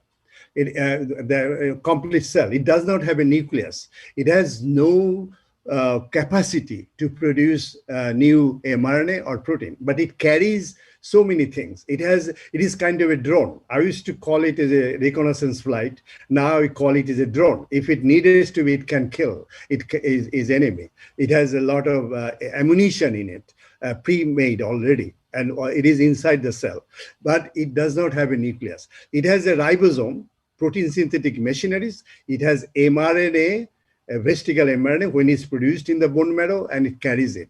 And that's why a lot of virus, like influenza virus, HIV, dengue, etc., including COVID, they can go inside these cells and use its machinery very nicely, especially single-stranded RNA, and then can replicate itself. So that's why it is a main target of COVID virus, this platelet. I'll talk a little bit later. But anyhow, the important is the platelet must be in the circulation 200,000 to 400,000 per millimeter cubes, and its lifespan is 10 days. What is produced today in our body, it will stay for 10 days, then it will die. So that means every day we produce 10% of the platelet. And as I mentioned, it has a fundamental machineries for many critical processes, as we understand. It includes autophagy, it involved in programmed cell death, it involved in cancer, it is involved in the outcome of the COVID patient, and it is because it is highly, highly involved now, as we know, as we understand now, immune response, including inflammatory cardiovascular, even in the brain neurodegeneration and cancer. So platelet immune sense is a very important, that I will talk later on. So platelet is just not as a most important cardiovascular disease, is very important in immune situation. As I mentioned, it goes for cell defragmented and produce these platelets, and it does not have a nucleus, and it is 70% in the blood and 30% in the spleen. That's why when I mention platelet, we call it blood platelet, because in the circulation platelet. And they are there for 10 days, and it has so many things, but everything is inside the cell. We call dormant cells, and it circulates like that. If it becomes active, then is a problem, but it can be active even in young people under different conditions. Oh my goodness, it's not, okay. And there is one thing, just a little bit for your information, is complicated science, but I think you would understand. Because as I mentioned, because nature has given so many doorway to get activated, because platelet activation and aggregation is important for our survival. As I mentioned, if our vessel is cut or something, platelet must be aggregated to go there. And it has a different receptor, collagen receptor. When the endothelium is exposed, collagen is exposed, broken, and collagen activate the platelet, and it can do. And thrombin, when we have a clotting system is activated, thrombin is generated, and thrombin also aggregate the platelet. ADP, adenosine diphosphate, that is released from broken red blood cell, also can activate the platelet. And epinephrine, under stress condition, epinephrine is produced and can activate the platelet. But if you look at inside the cell platelet, there is a arachidonic acid, and arachidonic acid present in the membrane, cell membrane, and it is coming from linoleic acid, omega-6 fatty acid, and that we take much more than 20-30 years back, because in order to reduce the cholesterol level in our body, we reduce the saturated fatty acid, and we now consume oil that contain linoleic acid, that is omega-6 fatty acid, and it is the precursor of arachidonic acid. So in our body, generally we have arachidonic acid, but 50 years ago it was less. Now we have more and more of arachidonic acid. And when this platelet is activated, arachidonic acid is released from the cell membrane, and because of cyclooxygenase, they produce the thromboxane A2, and then thromboxane A2 actually bring back the fibrinogen receptor together, glycoprotein 2B and 3, and then the platelet aggregation happens. So what I'm trying to say, that all these aggregating agents, epinephrine, collagen, thrombin, ADP, they all main job is to liberate arachidonic acid in the platelet membrane, and then this arachidonic acid produce thromboxane A2, and this thromboxane A2 then express the fibrinogen receptor, and platelet aggregation happens. So aspirin that is used as an antiplatelet is it is not an antiplatelet drug itself. What it does, it inactivates the cyclooxygenase, which produce thromboxane A2 from arachidonic acid. And if you take aspirin for the 10 days, because we cannot produce new protein, cyclooxygenase enzymes, the platelet become inactive physiologically also. And that's why for 10 days, every day we take, after 10 days, you'll have 90 to 100%, 70% at least, your platelet will be inactivated. It is a so important function apart from aggregation that I'll talk later on, physiology, immunology, it cannot work if you take aspirin. And 30% people are resistant to aspirin. And another thing is that even if somebody take aspirin, if the thrombin comes into play, when the plaque is broken, cardiac attack, real attack is happen, then this thrombin can aggregate the platelet without involving arachidonic acid. So what I'm saying that arachidonic acid is good against collagen, epinephrine, ADP, but it cannot do anything when thrombin is a player. And thrombin is a player in a real cardiac event situation. And under this condition, thrombin, the red line you can see, it can activate the platelet and aggregate the platelet by expressing fibrinogen receptor and other thing happening, and this thing goes on. So aspirin is the main drug at the moment. Everybody is taking aspirin or combination of Playbox, etc., just to stop the expression of fibrinogen receptor via thromboxane A2. And these are the drugs are being used in combination or by alone. Aspirin is the main, clopidogrel, ticlopidine, and dipyranol, etc., etc. Their main job is to stop the aggregation of the platelets. But there is a lot of side effect of aspirin. Aspirin is not recommended by FDA in USA and European Cardiology Association to use as a primary prevention drug. Primary prevention is those who don't have cardiovascular disease, but they may develop it because they have diabetes, etc. Aspirin is not suggested because it has a lot of side effect. It stops the prostaglandin production in the gut, and people produce allergy, ulcer, etc. And 30% people are not sensitive to aspirin also across the race. And also side effects are like gastric bleeding, wound formation, aspirin resistance, and also is ineffective against thrombin. So it is not a drug that you can give it to millions of people, those who don't have a expressed cardiovascular disease. So the problem is that with these billions of people, young people to the people who don't have cardiovascular disease, and we know they have a hyperactive platelets and they're producing atherosclerotic plaque formation every day, what they should take to tame this platelet, to inactivate this platelet is a issue when we started this work in 1990. And what we did, I was, that time people are interested of antioxidants, etc., in a cardiovascular disease. But very few people are thinking that way, that the platelet could be an important partner, and we should look for something from natural sources. Although at that time, from Dieberg studies and others in Eskimos and others, he saw that, that taking omega-3 fatty acid, they take 10 grams every day. That's a lot.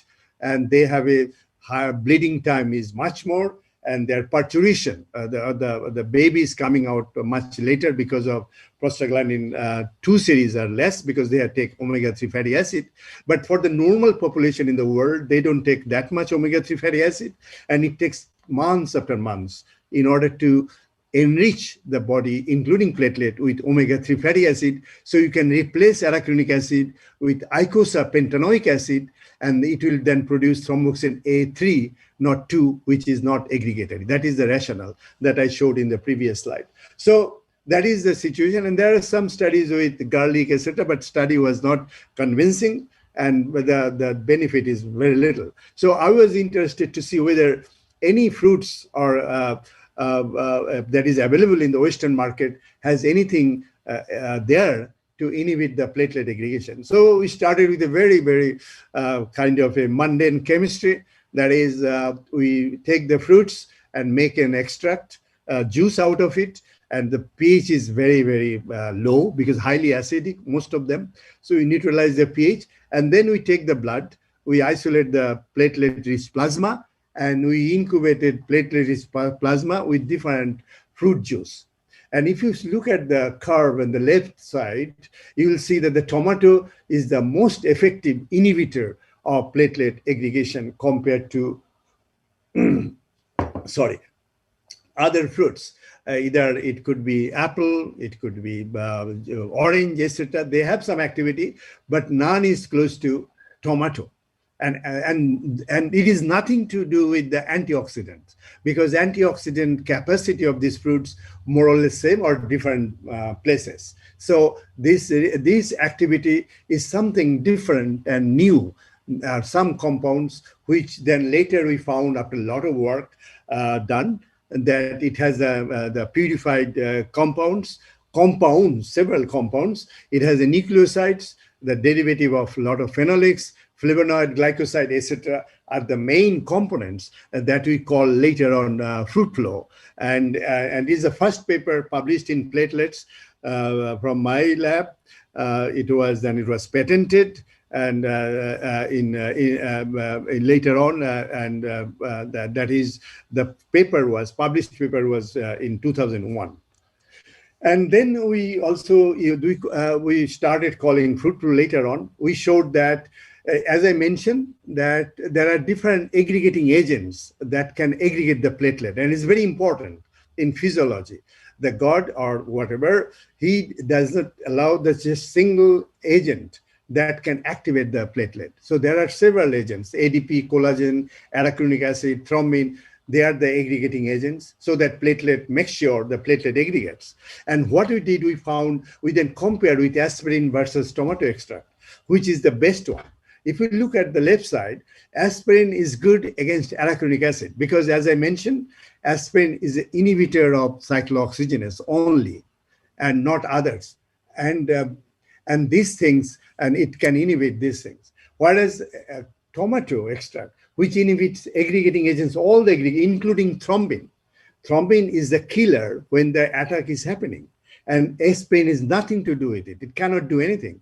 But this humble tomato extract, it is a multi-pronged approach. It can inhibit all these aggregating agents, including thrombin, and it makes a very ideal and much better when it comes to inhibiting platelet aggregation. And this study was published later on.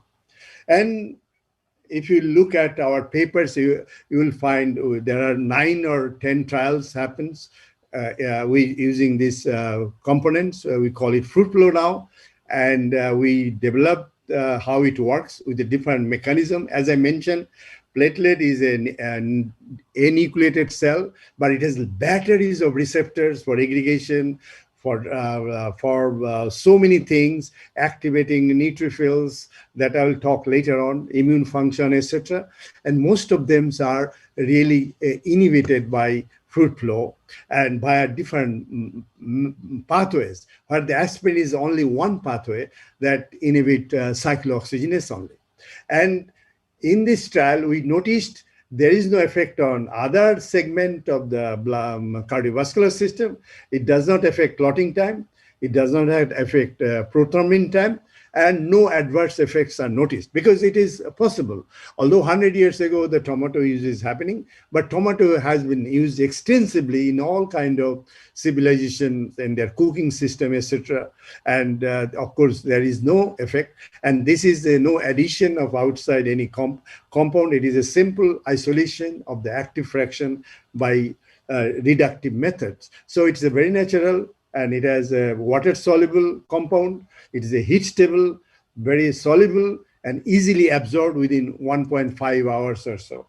As I see in this last slide, this is showing that comparison of volunteers with and without tomato extract, they're showing that after it is showing up to 6 hours. If you look at the platelet aggregation, there is a dropping up to 23% after consuming this FRUITFLOW, whereas there is a control here.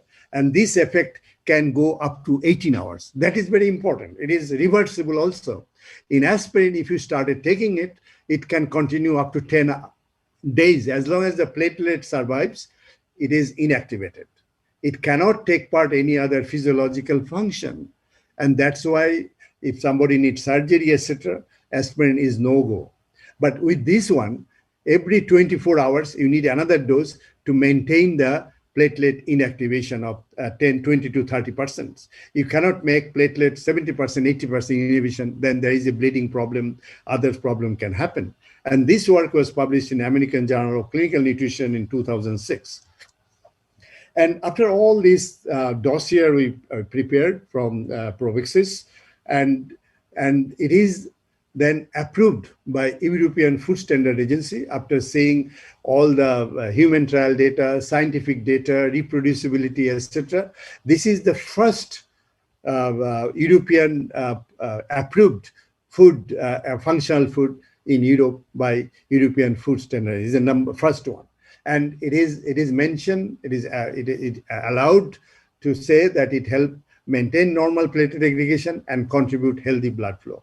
And this was the first claim authorized by European Union Commission in 2010. And what it has, now the FRUITFLOW is being sold all over the world by DSM. It has a 150 milligram capsules. It contains 65 milligram of active compounds, 6 to 10% of non-nucleoside derivatives, 13 to 15%, almost 10 milligrams are known phenolic conjugates, and it has a 8 to 10%, 7 milligram of flavonoid derivatives, and it has a minimum 2.4 milligrams of quercetin. It's very important when I'll come to COVID situation, and there are a lot of unknowns still there. So this is the latest situation. Then we try to compare with in a human trial to see how it compares with if somebody takes 7 days continuously, normal healthy volunteer 75 milligram aspirin versus 150 milligram of tomato extract or FRUITFLOW. As you see here, that time to clot is only increased 40%, so is less effective. Platelet aggregation is 13 to 36% that we allowed is decreased, whereas after 7 days, it is 90% aggregation is decreased activity by taking aspirin. and it has a 19%, they don't respond. The general is 25 to 30%. They don't respond to aspirin at all. And if you take aspirin regularly, but no doctor checks whether their patient taking aspirin, whether it is affecting platelet or not. And they have gastric problems and others.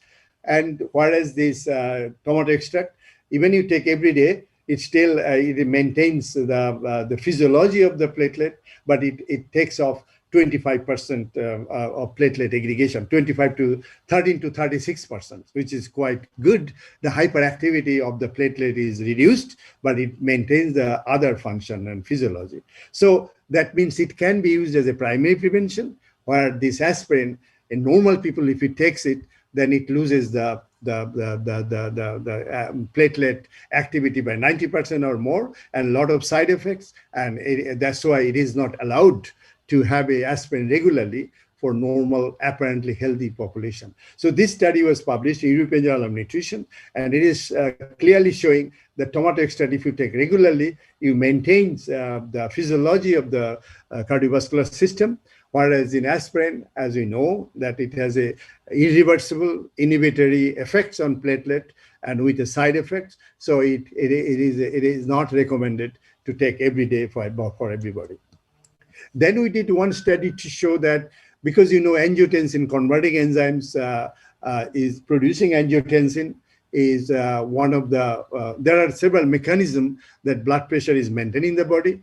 And we know from some other studies that polyphenols, etc., can lower the blood pressure by inhibiting the angiotensin converting enzymes. So we did a very small trial in Aberdeen, Oslo University, through 12 people, and we measured 24 hours blood pressure monitors against placebo with 150 milligram of tomato extract, aqueous extract, or FRUITFLOW. And if you see here that there is only 24-hour study.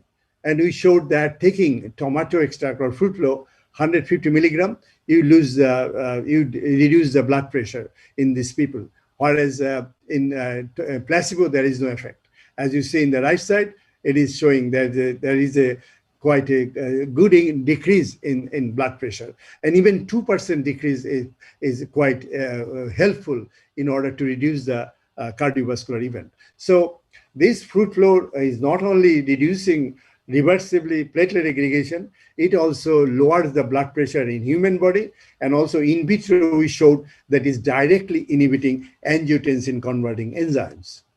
And this is the catalog of all the human trial done. There are 9 trials I can see here that is showing all the benefits, all actually targeted platelet aggregation in vitro. That means after consuming this extract with placebo, compared with placebo, and we measured the changes in the platelet response to ADP, and also we measure total clotting time, and in some cases blood pressure time, and we found always there is a significant effect. And there is also other study going published in Poland and showing the similar situation as we showed here. They mentioned WSTC, that means FRUITFLOW, that water soluble tomato concentrate. 2 means is a tomato extract, and there are several reviews is mentioned here, and as you see, there is a lot of papers. You can Google and find it out. I'll not waste time in this here. And our latest paper is in submission at the moment. We are waiting. That is, we are trying to find out what would be the minimum amount of FRUITFLOW people should get to get the effect. And now this time for summary, and I will ask Wanda to summarize now whatever I talk. Thank you. Thank you, Professor Asim. Bapak Ibu sekalian, mengambil kesimpulan dari section 2 yang sudah disampaikan oleh Profesor Asim. Jadi tadi kalau balik ke section pertama, bahwa kerusakan pembuluh darah itu bisa disebabkan oleh banyak hal ya, mulai dari hipertensi, kemudian diabetes, kemudian kita makan makanan yang banyak lemak, kemudian smoking, merokok dan juga kebanyakan duduk ataupun exercise yang terlalu banyak pun sebenarnya bisa memicu kerusakan pembuluh darah. Nah, kerusakan pembuluh darah itu dapat memicu hiperaktif trombosit, ya. Yang tadi saya sudah bilang kalau misalnya fungsi trombosit itu adalah kalau kita luka dia adalah fungsi untuk menyembuhkan luka tersebut, ya, untuk aggregate lukanya kita. Tapi kalau misalnya tidak ada luka terus tiba-tiba dia aktif, dia akan menyebabkan penyumbatan, ya, karena dia lengket satu sama lain. Jadi terlalu hiperaktif dan dia akan lengket satu sama lain dan menempel di dinding pembuluh darah kita. Nah, bila kita berbicara mengenai penggunaan obat pengencer darah, ya, di dunia ini mungkin kita kenal dengan aspirin. Cuman di Indonesia harusnya dipakai yang satu lagi yang clopidogrel, ya. Itu juga adalah salah satu obat pengencer darah yang sering dikonsumsi oleh mereka yang sudah mengidap penyakit yang berkaitan dengan kardiovaskular. Namun aspirin ataupun obat-obat pengencer darah itu tidak disarankan sebagai pencegahan, ya, bukan pencegahan. Karena aspirin memiliki efek samping yang diketahui dan tidak direkomendasikan. Tadi kalau kita lihat mulai dari gastric bleeding, bisa pendarahan di gastrik, kemudian 30% orang di dunia tidak bisa menerima aspirin atau badannya tidak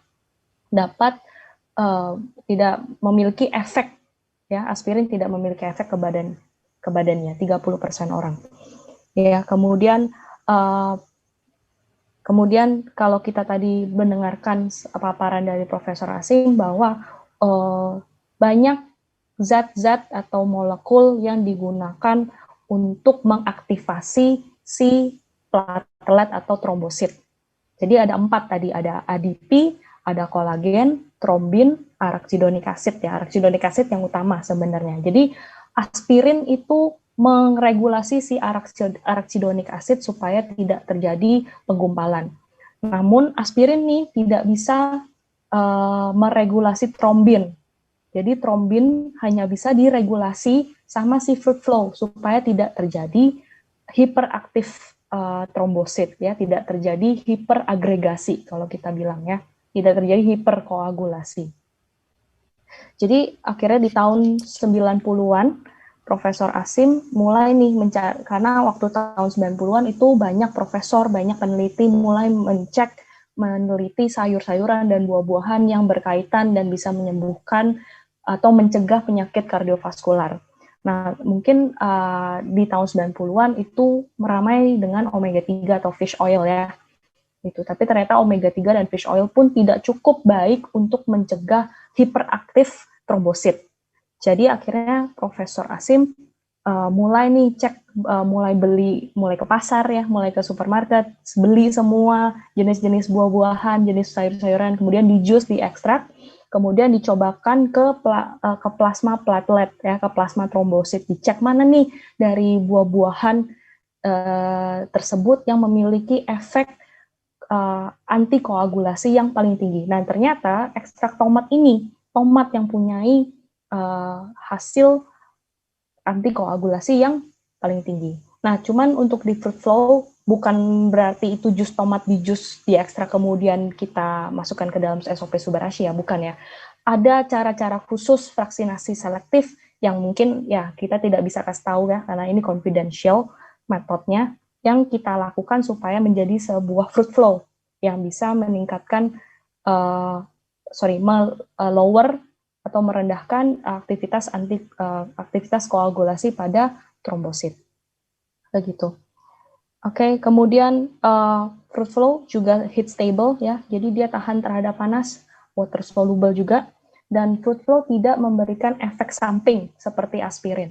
Ya, jadi kalau kita lihat tadi hasil clinical trial-nya setelah 3 jam pun kita bisa langsung merasakan hasil dari si FRUITFLOW. Hasil kalau misalnya kita cek darah nih, setelah kita 3 jam mengonsumsi FRUITFLOW, kita bisa melihat nih kadar trombosit koagulasi kita menurun atau naik. Nah, ternyata setelah 3 jam kita bisa lihat bahwa kadar koagulasi trombosit itu menurun.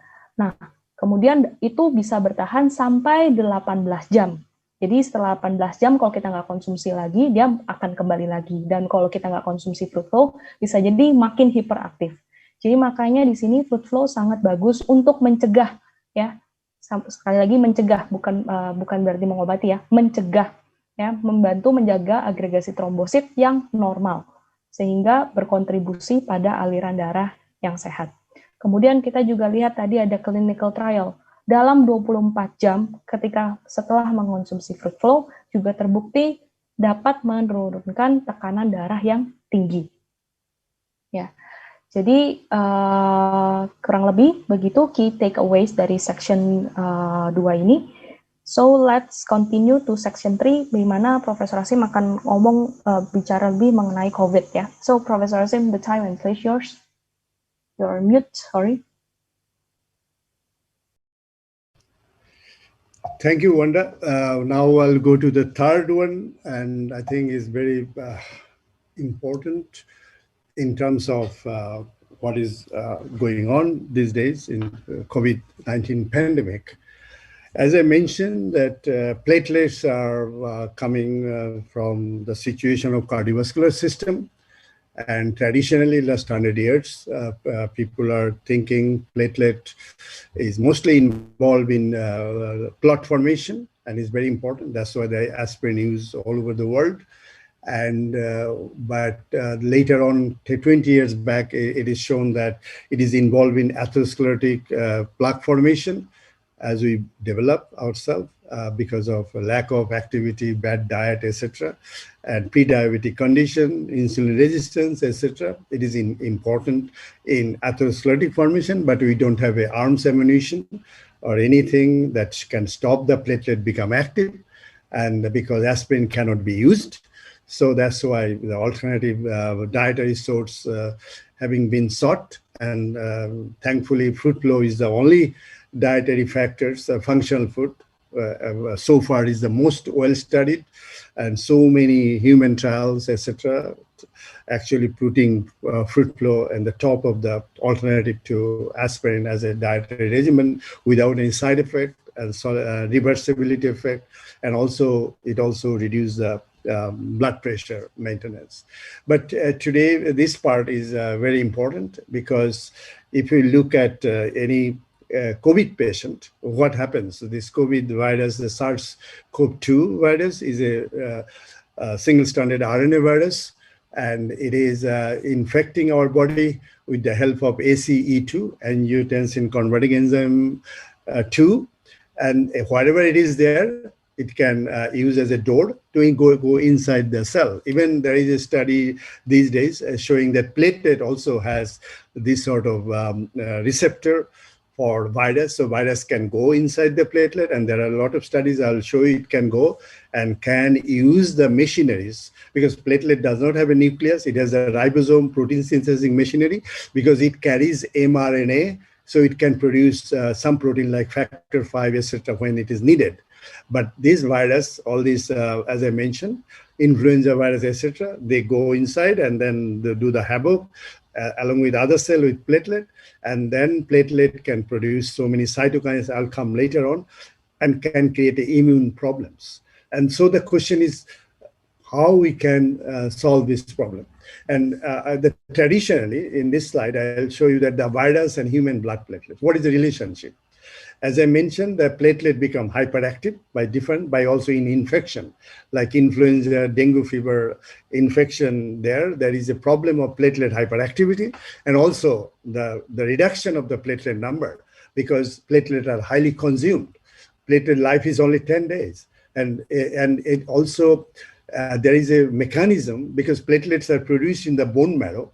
It sends a signal to bone marrow not to produce too much platelet, because then it will be used by virus, and then it's a big problem. So this is one of the mechanisms. Other mechanism is because of so much aggregation going on, platelets are being used, and you have a certain limitation to produce that much of platelet.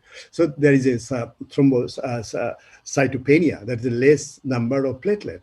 And this is also a problem. At the same time, platelets are very active because of different situations that I'll come on later on.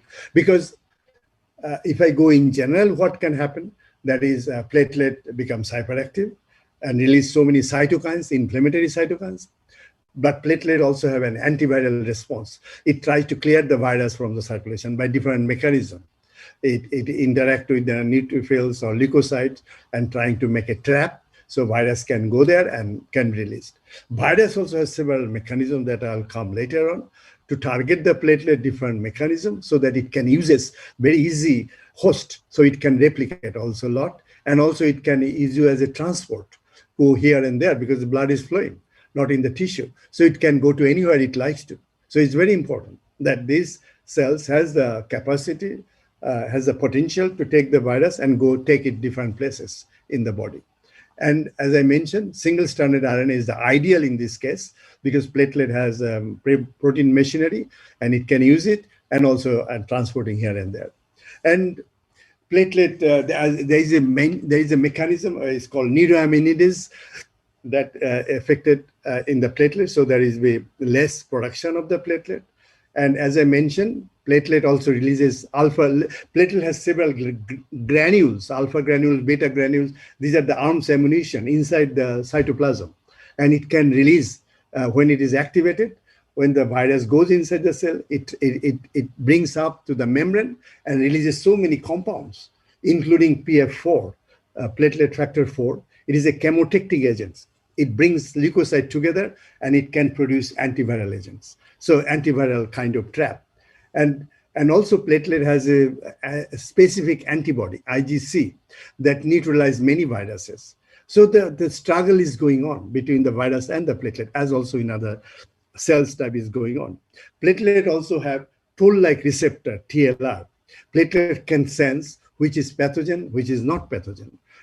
And through TLR, the virus can go there, and then it can produce so many signals, an aggregating agent that can bring all these blood cells together and try to fight against the virus.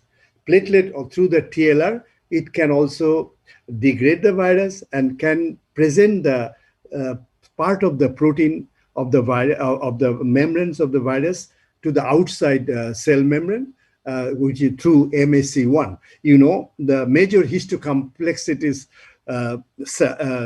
complex 1 is present in every cell. It is very important. And MSC2 is present only antigen presenting cell, few cells, dendritic cells, macrophages, etc. But platelet, except the red blood cell, this MSC1 is present. The function of the MSC1 is this. If it takes the endogenous itself protein and expresses on the cell surface, then natural killer cell or that T cells will not kill the cells or platelet or any other cell. But if it is foreign protein, like in viral protein, it is present in MSC1, then it attracts the other leukocytes to bind there and say, I'm affected. And it happens in cancer cell also. When the cancer cell produces its own protein, but it is not seen as a prone protein, then the natural killer cell will kill the cancer. It's a self-suicidal thing. But here it is a complicated little bit. The virus fragments it becomes antigen. Platelet itself become immune cell, antigen presenting cells, and producing the viral signature into MSC1 and asking leukocyte to come and help me, and this virus is affected. And all these things function. We really, at the moment, we don't know if the aspirin is taken regular basis, what impact they have. Because this is nothing to do with cyclooxygenase pathway. It is a completely physiological pathway. But one thing we know, that for 10 days, if somebody take aspirin, this sort of activity may be compromised, and is a big problem, because we are trying to make sure that platelet does not take part in the aggregation and clotting process. That's why the aspirin is given in cardiovascular patient.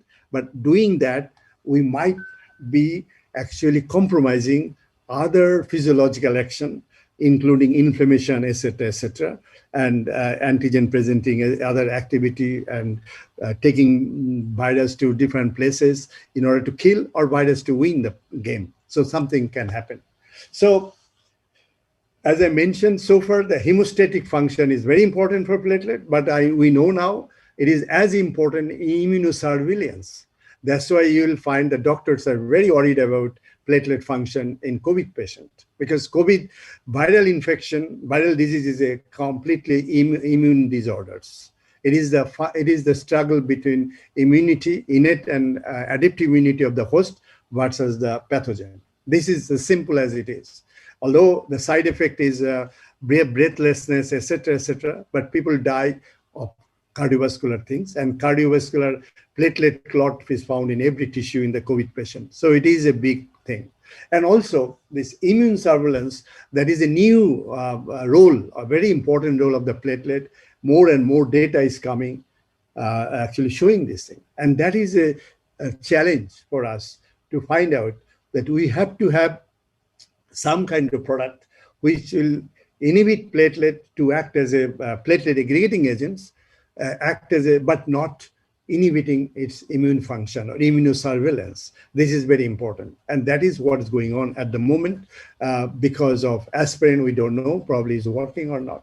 As I mentioned, that when the virus comes, it produces so many cytokines, it affects endothelium surface, and endothelium surface problem means it activates so many adhesive molecules, von Willebrand factors, etc., and platelet become activated because of this and try to be in a prothrombotic state, and that lead to several thrombosis or platelet, microplatelet aggregate, etc.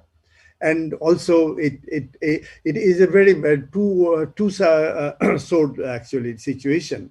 It is also we found that COVID-19 is associated with hyperplatelet activity. At the same time, it reduces the platelet count. It could be different mechanism. One is the heavy use of platelet that we see in preeclampsia in hospital mothers, because they use the intravascular coil, that the platelet is highly consumed. The platelet number is not there. And also some virus has a capacity to stop the platelet if there is too much aggressive there by acting on neuroimmunities.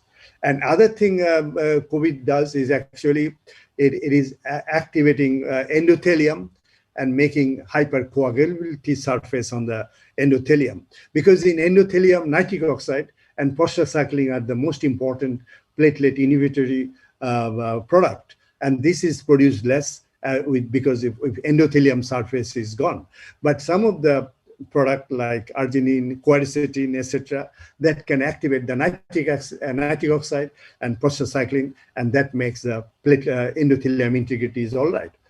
So platelet is can be activated by virus as well as contribute to the above mechanism by depending what situation it is there. And there is a three thing happens in COVID patient. One is a coagulopathy, high blood clotting factor, because that will come later on why the coagulation is more increased, thrombocytopathy, thrombotic tendency, and endotheliopathy. Endothelial is gone because of the virus interacting with the vessel wall surface. Because of ACE2 receptor, it goes inside and making this, and all this causing a vast consumption of the platelet, and also because platelets are aggregated, forming aggregates, and also damaging different tissues, and ultimately death.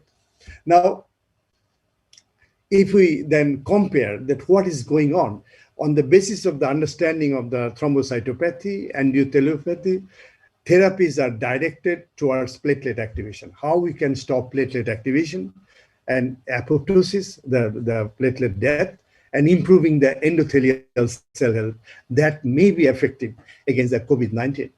Endotheliopathy means is increased level of von Willebrand factors. I showed you initially that the vessel wall is getting bumpy because of so many adhesive factors are there, and factor 8 and thrombomodulin is increased soluble because thrombomodulin bind thrombin, and that's why thrombin cannot activate the coagulation system and aggregation. But when the endothelium is broken because of the viral infection, this thrombomodulin is increased. Soluble P-selectin is increased. Vascular endothelial growth factor is increased. Factor 5 is increased by this all by endothelium cells, as well as plasminogen activator inhibitor 1. That is a thing that is inhibiting the plasmin, so it cannot dissolve the clot. And this product is, this inhibitor of clot dissolver is increased. And also it lowers the prostacyclin and nitric oxide synthesis. So these are happening in the endothelium when there is a COVID infection is there. And thrombocytopathy means platelet reduction is there in 50%, not all cases. There are reports, but 50% cases I saw there is a decrease in platelet. Depends when you see the patient. And increase the P-selectin. This is very important in terms of platelet aggregation, and CD40L on the cell surface. And it also increases so many cytokines, and these things is happening.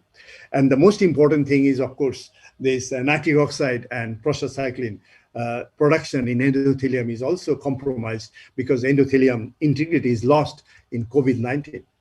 So what happened when the COVID infection, SARS virus infect any cells, including platelet, it produces inflammation, cytokines, and it can lead to cytokine storms that we measure by interleukin-6 and others. And platelet, it has been shown that platelet gene expression is altered, obviously, because the virus is increased in the platelet and enters into the platelet and take the machineries and produce the protein, and gene expression is happening there. But the data is not solid yet, but it is there. And also, then platelet interact with so many immune cells because of platelet become active, and they produce so many receptors that binds the leukocyte, etc., and ultimately produce a trap. And of course, platelet become hyperactive, try to aggregate all the time. So this is happening, as we see in a mild cases in diabetes and apparently unhealthy situation, but COVID-19 is directly entering into the platelet, doing this also through the production of the cytokines in monocyte and macrophages, and complement system is activated and platelet become active. Now, there are the two mechanisms where this thing happening. One is, as I see the left side, the SARS virus can go, it is not clear yet, the last week data showing that it can go inside the platelet, and then platelet has a TLR receptor, toll-like receptors, which actually take over the degraded virus fragments, and it gives to, through the TLR7 MYD88, it produces second signaling systems, it activates neutrophils and produce DNA and produce microbial mitochondrial DNA combination, and it could be taking into immune situation. And this is very important, the way this virus is going inside the cell and taking over the machinery for its own replication. At the same time, it is taking its machineries to produce, to activate the neutrophil and DNA and take part in immune situation.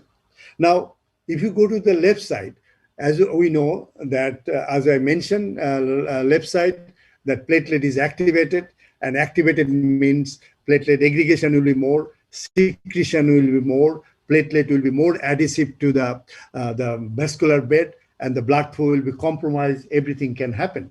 And this can happen through different mechanisms that I mentioned a little bit, much more, but this can happen. Now, the question is, most of the pre-COVID patients, they may not have taken any antiplatelet dietary regimens or aspirin, forget it, because apparently healthy people, because aspirin cannot be used as a primary prevention. Under this condition, if somebody take FRUITFLOW, obviously the activation of the platelet will be less and aggregation would be less, and it will have a less addition situation, and the SARS virus can make a less mess on these cells. At the same time, since it is not directly strongly affecting psychology exogenous, it maintains the physiology. So depending on the situation, it can also try to kill or try to clear the virus from the cell. It cannot happen if somebody is not taking a drug which actually pro-physiology or pro-platelet, which allow the platelet to do these jobs, just not like aspirin, but FRUITFLOW, because it contains so many antioxidants, so many polyphenols, etc., that might help to platelet to affect physiologically in order to prevent the severity of the COVID virus. And as you see here in this slide, that as I mentioned, in addition to thrombosis, hemostasis, platelet is important, is a key inflammatory and immune response, and we call it immunothrombosis. That is happening any viral infection, it can happen, but much more in COVID virus. As I mentioned, that COVID virus that can enter into the cell by ACE2, and then it can be through the toll-like receptor 7, 2, or 4, it can be activated, and that lead to platelet aggregation, cytokine released by the platelet, and that lead to thrombosis, and it also involved in leukocyte infiltration and produce net formation, and that can actually trap virus more, but it can lead to also thrombosis, and also it can TLR3 activate the complement system, it activate the coagulation activation, and fibrin deposition is there. But if your platelet is inactive, then the coagulation may not be affecting that way. So this is a situation where we have the virus is taking over the platelet, and it can reduce the platelet number, thrombocytopenia, but at the same time, it is making very hyperactive platelet. So the important thing is that the platelet in a physiological condition, it should have express broad array of receptor, like toll receptor, so it can process the viral pathogen, and it can sense the pathogen, and it can immediately produce the immune response that releases cytokine that can, and it has also antimicrobial peptide it can release, and directly inviting neutrophils and monocyte and lymphocyte to amplify the immune response, so stop the action of the SARS virus. And as I mentioned, if it fails to do that, if it does not have it become inactive because of aspirin, we don't know yet, but there's a possibility is there, then it cannot do anything, and that can, we call it immunothrombosis, because immune functions are more predominant under this condition and lead to thrombosis situation. And in this cartoon, I try to elaborate much more. You'll see later on in my paper, will be coming soon, that vessel wall damage by virus, the normal situation, if there is a vessel wall damage, the physiological platelet activation happen, and then activated platelet can produce thrombus formation, and then can stop the blood flow, and produce, and then it can be dissolved later on, and you have a nice endothelium again resolution. This is called hemostasis.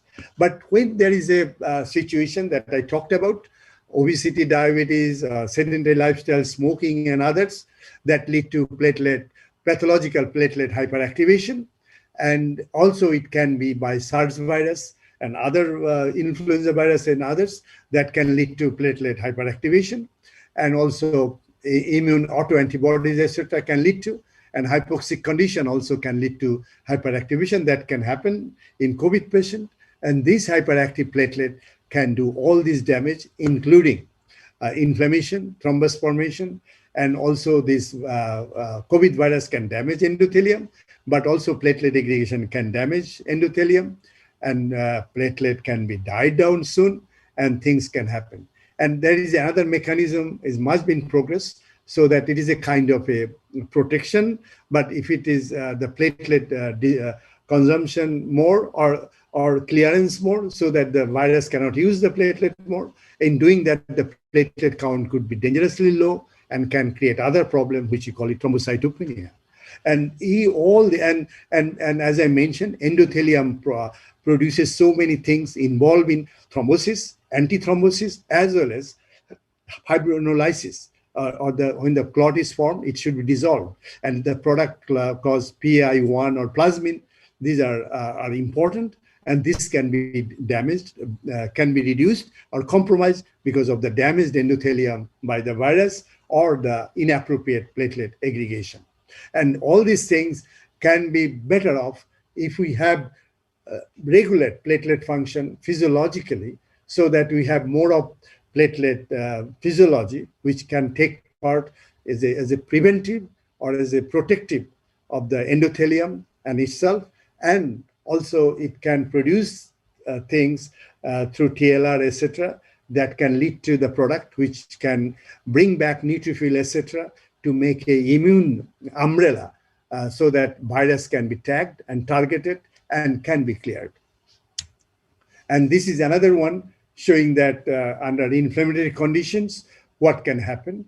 As I said, the resting platelet that we have now, most of the people, it does not have anything to do with endothelium. It flows around and the body, billions of platelet, their main job is to look into the problems. But when platelet itself is activated because of stress, because of obesity, diabetes, etc., then it can go to hyperactive state and try to interact with the vessel wall. But the vessel wall can be also activated by so many activities, diet, etc. And that interaction lead to thrombus formation, and that lead to cardiovascular problems. And of course, the most important thing is endothelium non-thrombotic surface is maintained mostly by nitric oxide, prostacyclin, that also interact with the platelets so that platelet does not aggregate, etc. and things there. And we have a low dose aspirin that we use in the cardiovascular patient.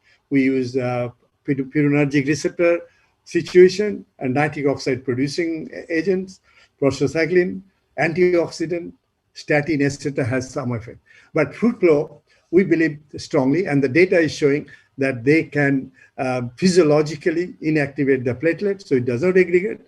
It may not be compromising the platelet other physiological activity, and also because of it contain quercetin and others, it can help in the nitric oxide productions and antioxidant. It has a lot, so it can affect the endothelium function also. So if we summarize whatever I say, the COVID-19, the main thing is happening, people are dying because of cytokine storms, damaging tissue, etc. That way we have a breathlessness, lung function cannot work, and also it goes to the endothelium surface is damaged, platelet is damaged, and platelet, the COVID-19 using platelet as a replication thing, and also as a producing cytokine, etc. And also it can produce thrombocytopenic conditions, and including generation of thrombin, etc., that can affect. That's why anticoagulant is used by doctors in order to maintain the coagulation, all this. And these things also platelet hyperactivation. Although number is less, platelet become very active. So under this condition, we believe that FRUITFLOW may be very useful as a preventive, especially, and not under very severe conditions. This FRUITFLOW can be used so that the platelet physiology is maintained and thromboinflammation is maintained, is not occurring, so that the patency is maintained and the good flow of the platelet is maintained, and immunity, innate immunity is maintained. And in that way, we can stop the COVID-19 multiplication in the body. So this is the third part I just finished. And I will now request Wanda to summarize in Bhasha. Thank you. Okay, thanks, Professor Asim. Oke, jadi Bapak Ibu sekalian itu terkait COVID-19 dan platelet atau trombosit ya. Jadi banyak kejadian korban COVID-19 itu meninggal akibat koagulasi, akibat penggumpalan darah ya. Nah, penggumpalan darah ini juga disebabkan banyak karena adanya trombosis, yaitu tadi trombosit yang terlalu aktif ya, terlalu hiperaktif. Jadi kalau misalkan virus masuk ke tubuh kita, kemudian masuk ke dinding sel pembuluh darah kita, itu akan memberikan signal supaya si trombosit ini menjadi aktif. Ketika trombosit menjadi aktif, ada beberapa hal yang sebenarnya si trombosit bisa lakukan, yaitu dia menjadi aktif ya, kemudian dia memanggil teman-temannya itu si sel darah putih, ya, ada makro, ada profil ya untuk membunuh virus tersebut. Kalau misal, tapi bisa banyak hal yang bisa terjadi ya. Satu tadi bisa menyebabkan si platelet, produksi plateletnya kurang. Kalau misalkan produksi plateletnya kurang, otomatis tidak bisa memanggil si sel darah putih untuk melawan si SARS-CoV atau si COVID-19-nya. Kemungkinan kedua adalah tadi trombosis. ya, koagulopati, ya, itu bisa menimbulkan atau memicu penggumpalan darah. Kalau misalkan penggumpalan darah, otomatis akan menstop aliran darah kita ke organ-organ ya. Jadi banyak kasus COVID-19 yang seperti itu. Ya, kemudian kita percaya bahwa FRUITFLOW mungkin bukan obat ya, tapi bisa mencegah terjadinya hiperaktif daripada si trombosit ini. Nah, kenapa sih banyak orang-orang yang komorbid, ya, yang diabetes, yang aging, yang obesity itu sangat rentan terhadap COVID-19? Karena pada dasarnya orang-orang yang sudah memiliki komorbid sudah memiliki kondisi trombosit yang hiperaktif. Kemudian SARS-COVID datang, jadi si trombositnya makin hiperaktif lagi. Jadi menimbulkan banyak tadi ya, banyak disorder kalau kita bisa bilang. Ya, jadi banyak juga yang kita sering dengar, oh badai sitokin. Nah, itu juga asalnya dari sini. Begitu. Jadi mengonsumsi COVID di kondisi COVID-19 sekarang, ya amit-amit lah jangan sampai kena. Kalau misal kena pun, at least kita bisa nih mengurangi atau mencegah terjadinya hiperaktivasi trombosit ya, yang terjadi di dalam darah kita. Jangan sampai kita memiliki aliran darah yang tidak sehat, seperti itu. Baik, selesai sudah section 3. Professor Asim, you may continue. Sorry. This is the last slide I will conclude from here. As I mentioned, can you hear me?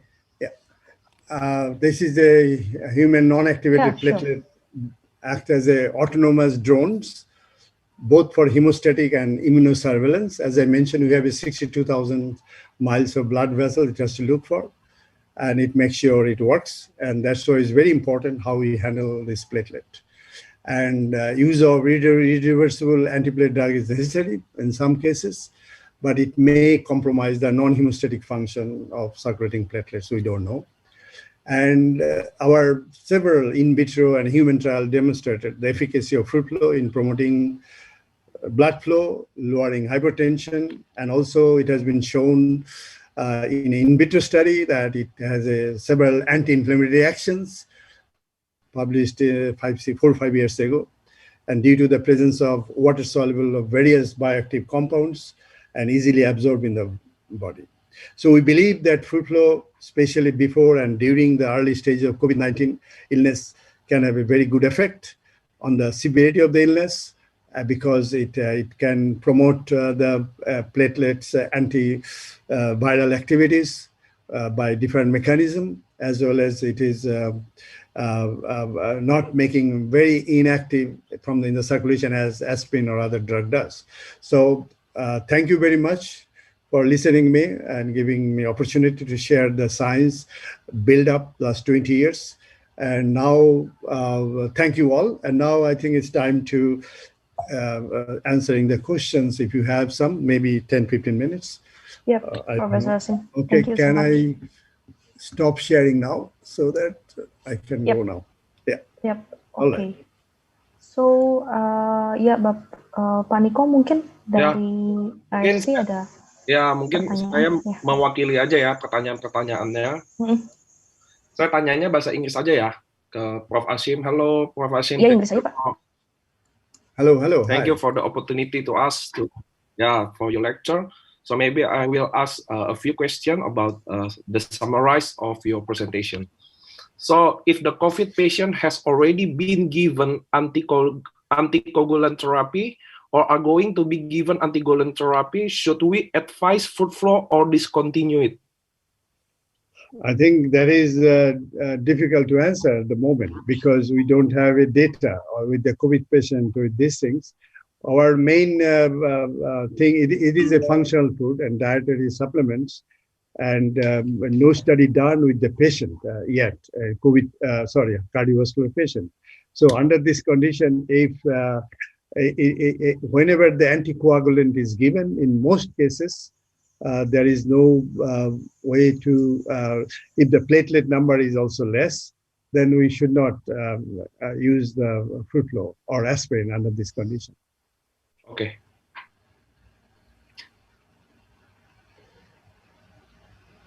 Any other question? Should we stop fruit flow? Is there correlated about that? Yeah, if the patient is in the hospital, and obviously then most of the medication will be discussed and under the jurisdiction of the medical doctors, actually. So they will decide, and the patient situation will guide whether we should give the anti-platelet agent, including fruit flow. This is a completely doctor's prerogative, actually. Okay. But what I'm trying to say that if we take in an early situation or pre-COVID-19, this would help so that the severity of the COVID patient will be less and less because of the platelet will be effectively working physiologically than under any other conditions.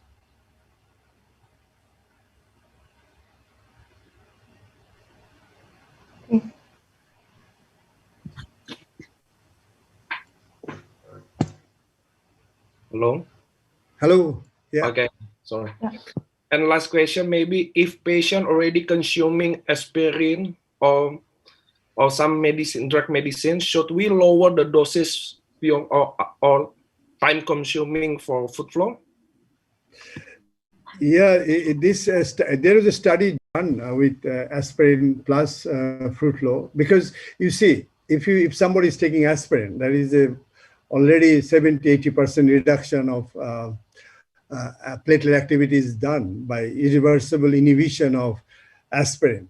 So addition of fruit flow when it comes to a platelet aggregation may not be that useful because aspirin already making inactive platelet in the body. So our question is, our target is those people who are not taking aspirin and not as a primary prevention. Under this condition, the fruit flow must be taken. But if somebody is taking aspirin all the time, say patient and things like that, you may not get the additional benefit because when it comes of hemostasis, because aspirin taking every day, chronically use it. If somebody is resistant to aspirin, that's a different issue. Then you have to see whether the platelet aggregation is affected by taking aspirin. We found 2 to 3 per 10 patient does not aspirin cannot stop the platelet aggregation. But if somebody's aspirin is working, then 70-80% inhibition is there, so you don't gain much. Okay. The last question, according to your presentation, is there any maximum daily allowance for fruit flow, and how about the side effect? Okay, I think we have trial with up to 300 milligram. That is okay so far. And 150 milligram is per day, generally recommended, and we don't see any side effect, and we don't expect to see either, because if you look at find the goulash and other culinary in Hungary, they take 2 kilo, 1 kilo tomato. Tomato is used like anything, so I don't expect any side effect, or we didn't find any side effect in any trial so far from this fruit flow. Okay, so maybe we just want to thank you to Prof. Ashim, for Rudy, for Prof. Taichi also. Thank you for Wanda also for translating in Indonesia. So it's very, very good opportunity for us for welcome you in this presentation to more know about food flow. So I hope maybe kesimpulannya ya teman-teman, mudah-mudahan kalian semua bisa pahami. Nanti kita akan cariin dokter juga yang bisa bantuin translating presentation dalam versi Indonesia tentang manfaat food flow. Tapi buat kesimpulannya teman-teman, ini paling bagus dikonsumsi sekarang untuk mencegah, dimana buat kesehatan pembuluh darah dan agresi trombosit kita ya teman-teman ya. Mudah-mudahan presentasi ini ini akan direkam, nanti kita akan bawain secara Indonesia nanti translating dari yang penjelasan mereka semua, baru kita upload ke teman-teman semua untuk bisa nyimak lebih baik. So kita mudah-mudahan kalian bisa say thank you dulu ke teman-teman semua. Saya akan buka chatnya. Thank you for Rudy, Taichi, and Prof. Ashim. Terutama juga buat Wanda yang bikin make it happen presentasi hari ini. Mudah-mudahan kalian bisa tahu benefit selain dari manfaat Subarashi, ada SOP kan. Kalian sekarang jadi tahu lebih food flow, dan kita akan janji ke kalian atur seminar medis yang bahas food flow dari presentasi dari DSM ini, yang dimana masih banyak yang rooming ya tadi bahasa Inggris ya. Tadi saya lihat banyak yang mukanya nggak ngerti-ngerti sih, mukanya begini aja. So teman-teman, kita mau bilang terima kasih buat semuanya. Mudah-mudahan kalian bisa, tadi dari Rudy juga udah ngomong bahwa dosis yang paling bagus sih untuk kalian ngejar semua hasil ilmiahnya tadi, uji klinisnya, yaitu 3-4 saset Subarashi ya teman-teman ya. Itu untuk ngejar kalian yang maintain untuk sehat. Mudah-mudahan kita bisa lalui COVID ini semua, mudah-mudahan teman-teman selalu sehat, mudah-mudahan kita akan bawain tim medis yang lain, ahli-ahli yang lain dari internasional untuk jelasin ingredient-ingredient. So, thank you Prof, thank you once again for Prof Ashim, Rudy, and Taichi. Thank you for having us. Thank you all. Thank you. Bye-bye. Thank you, bye. Thank you.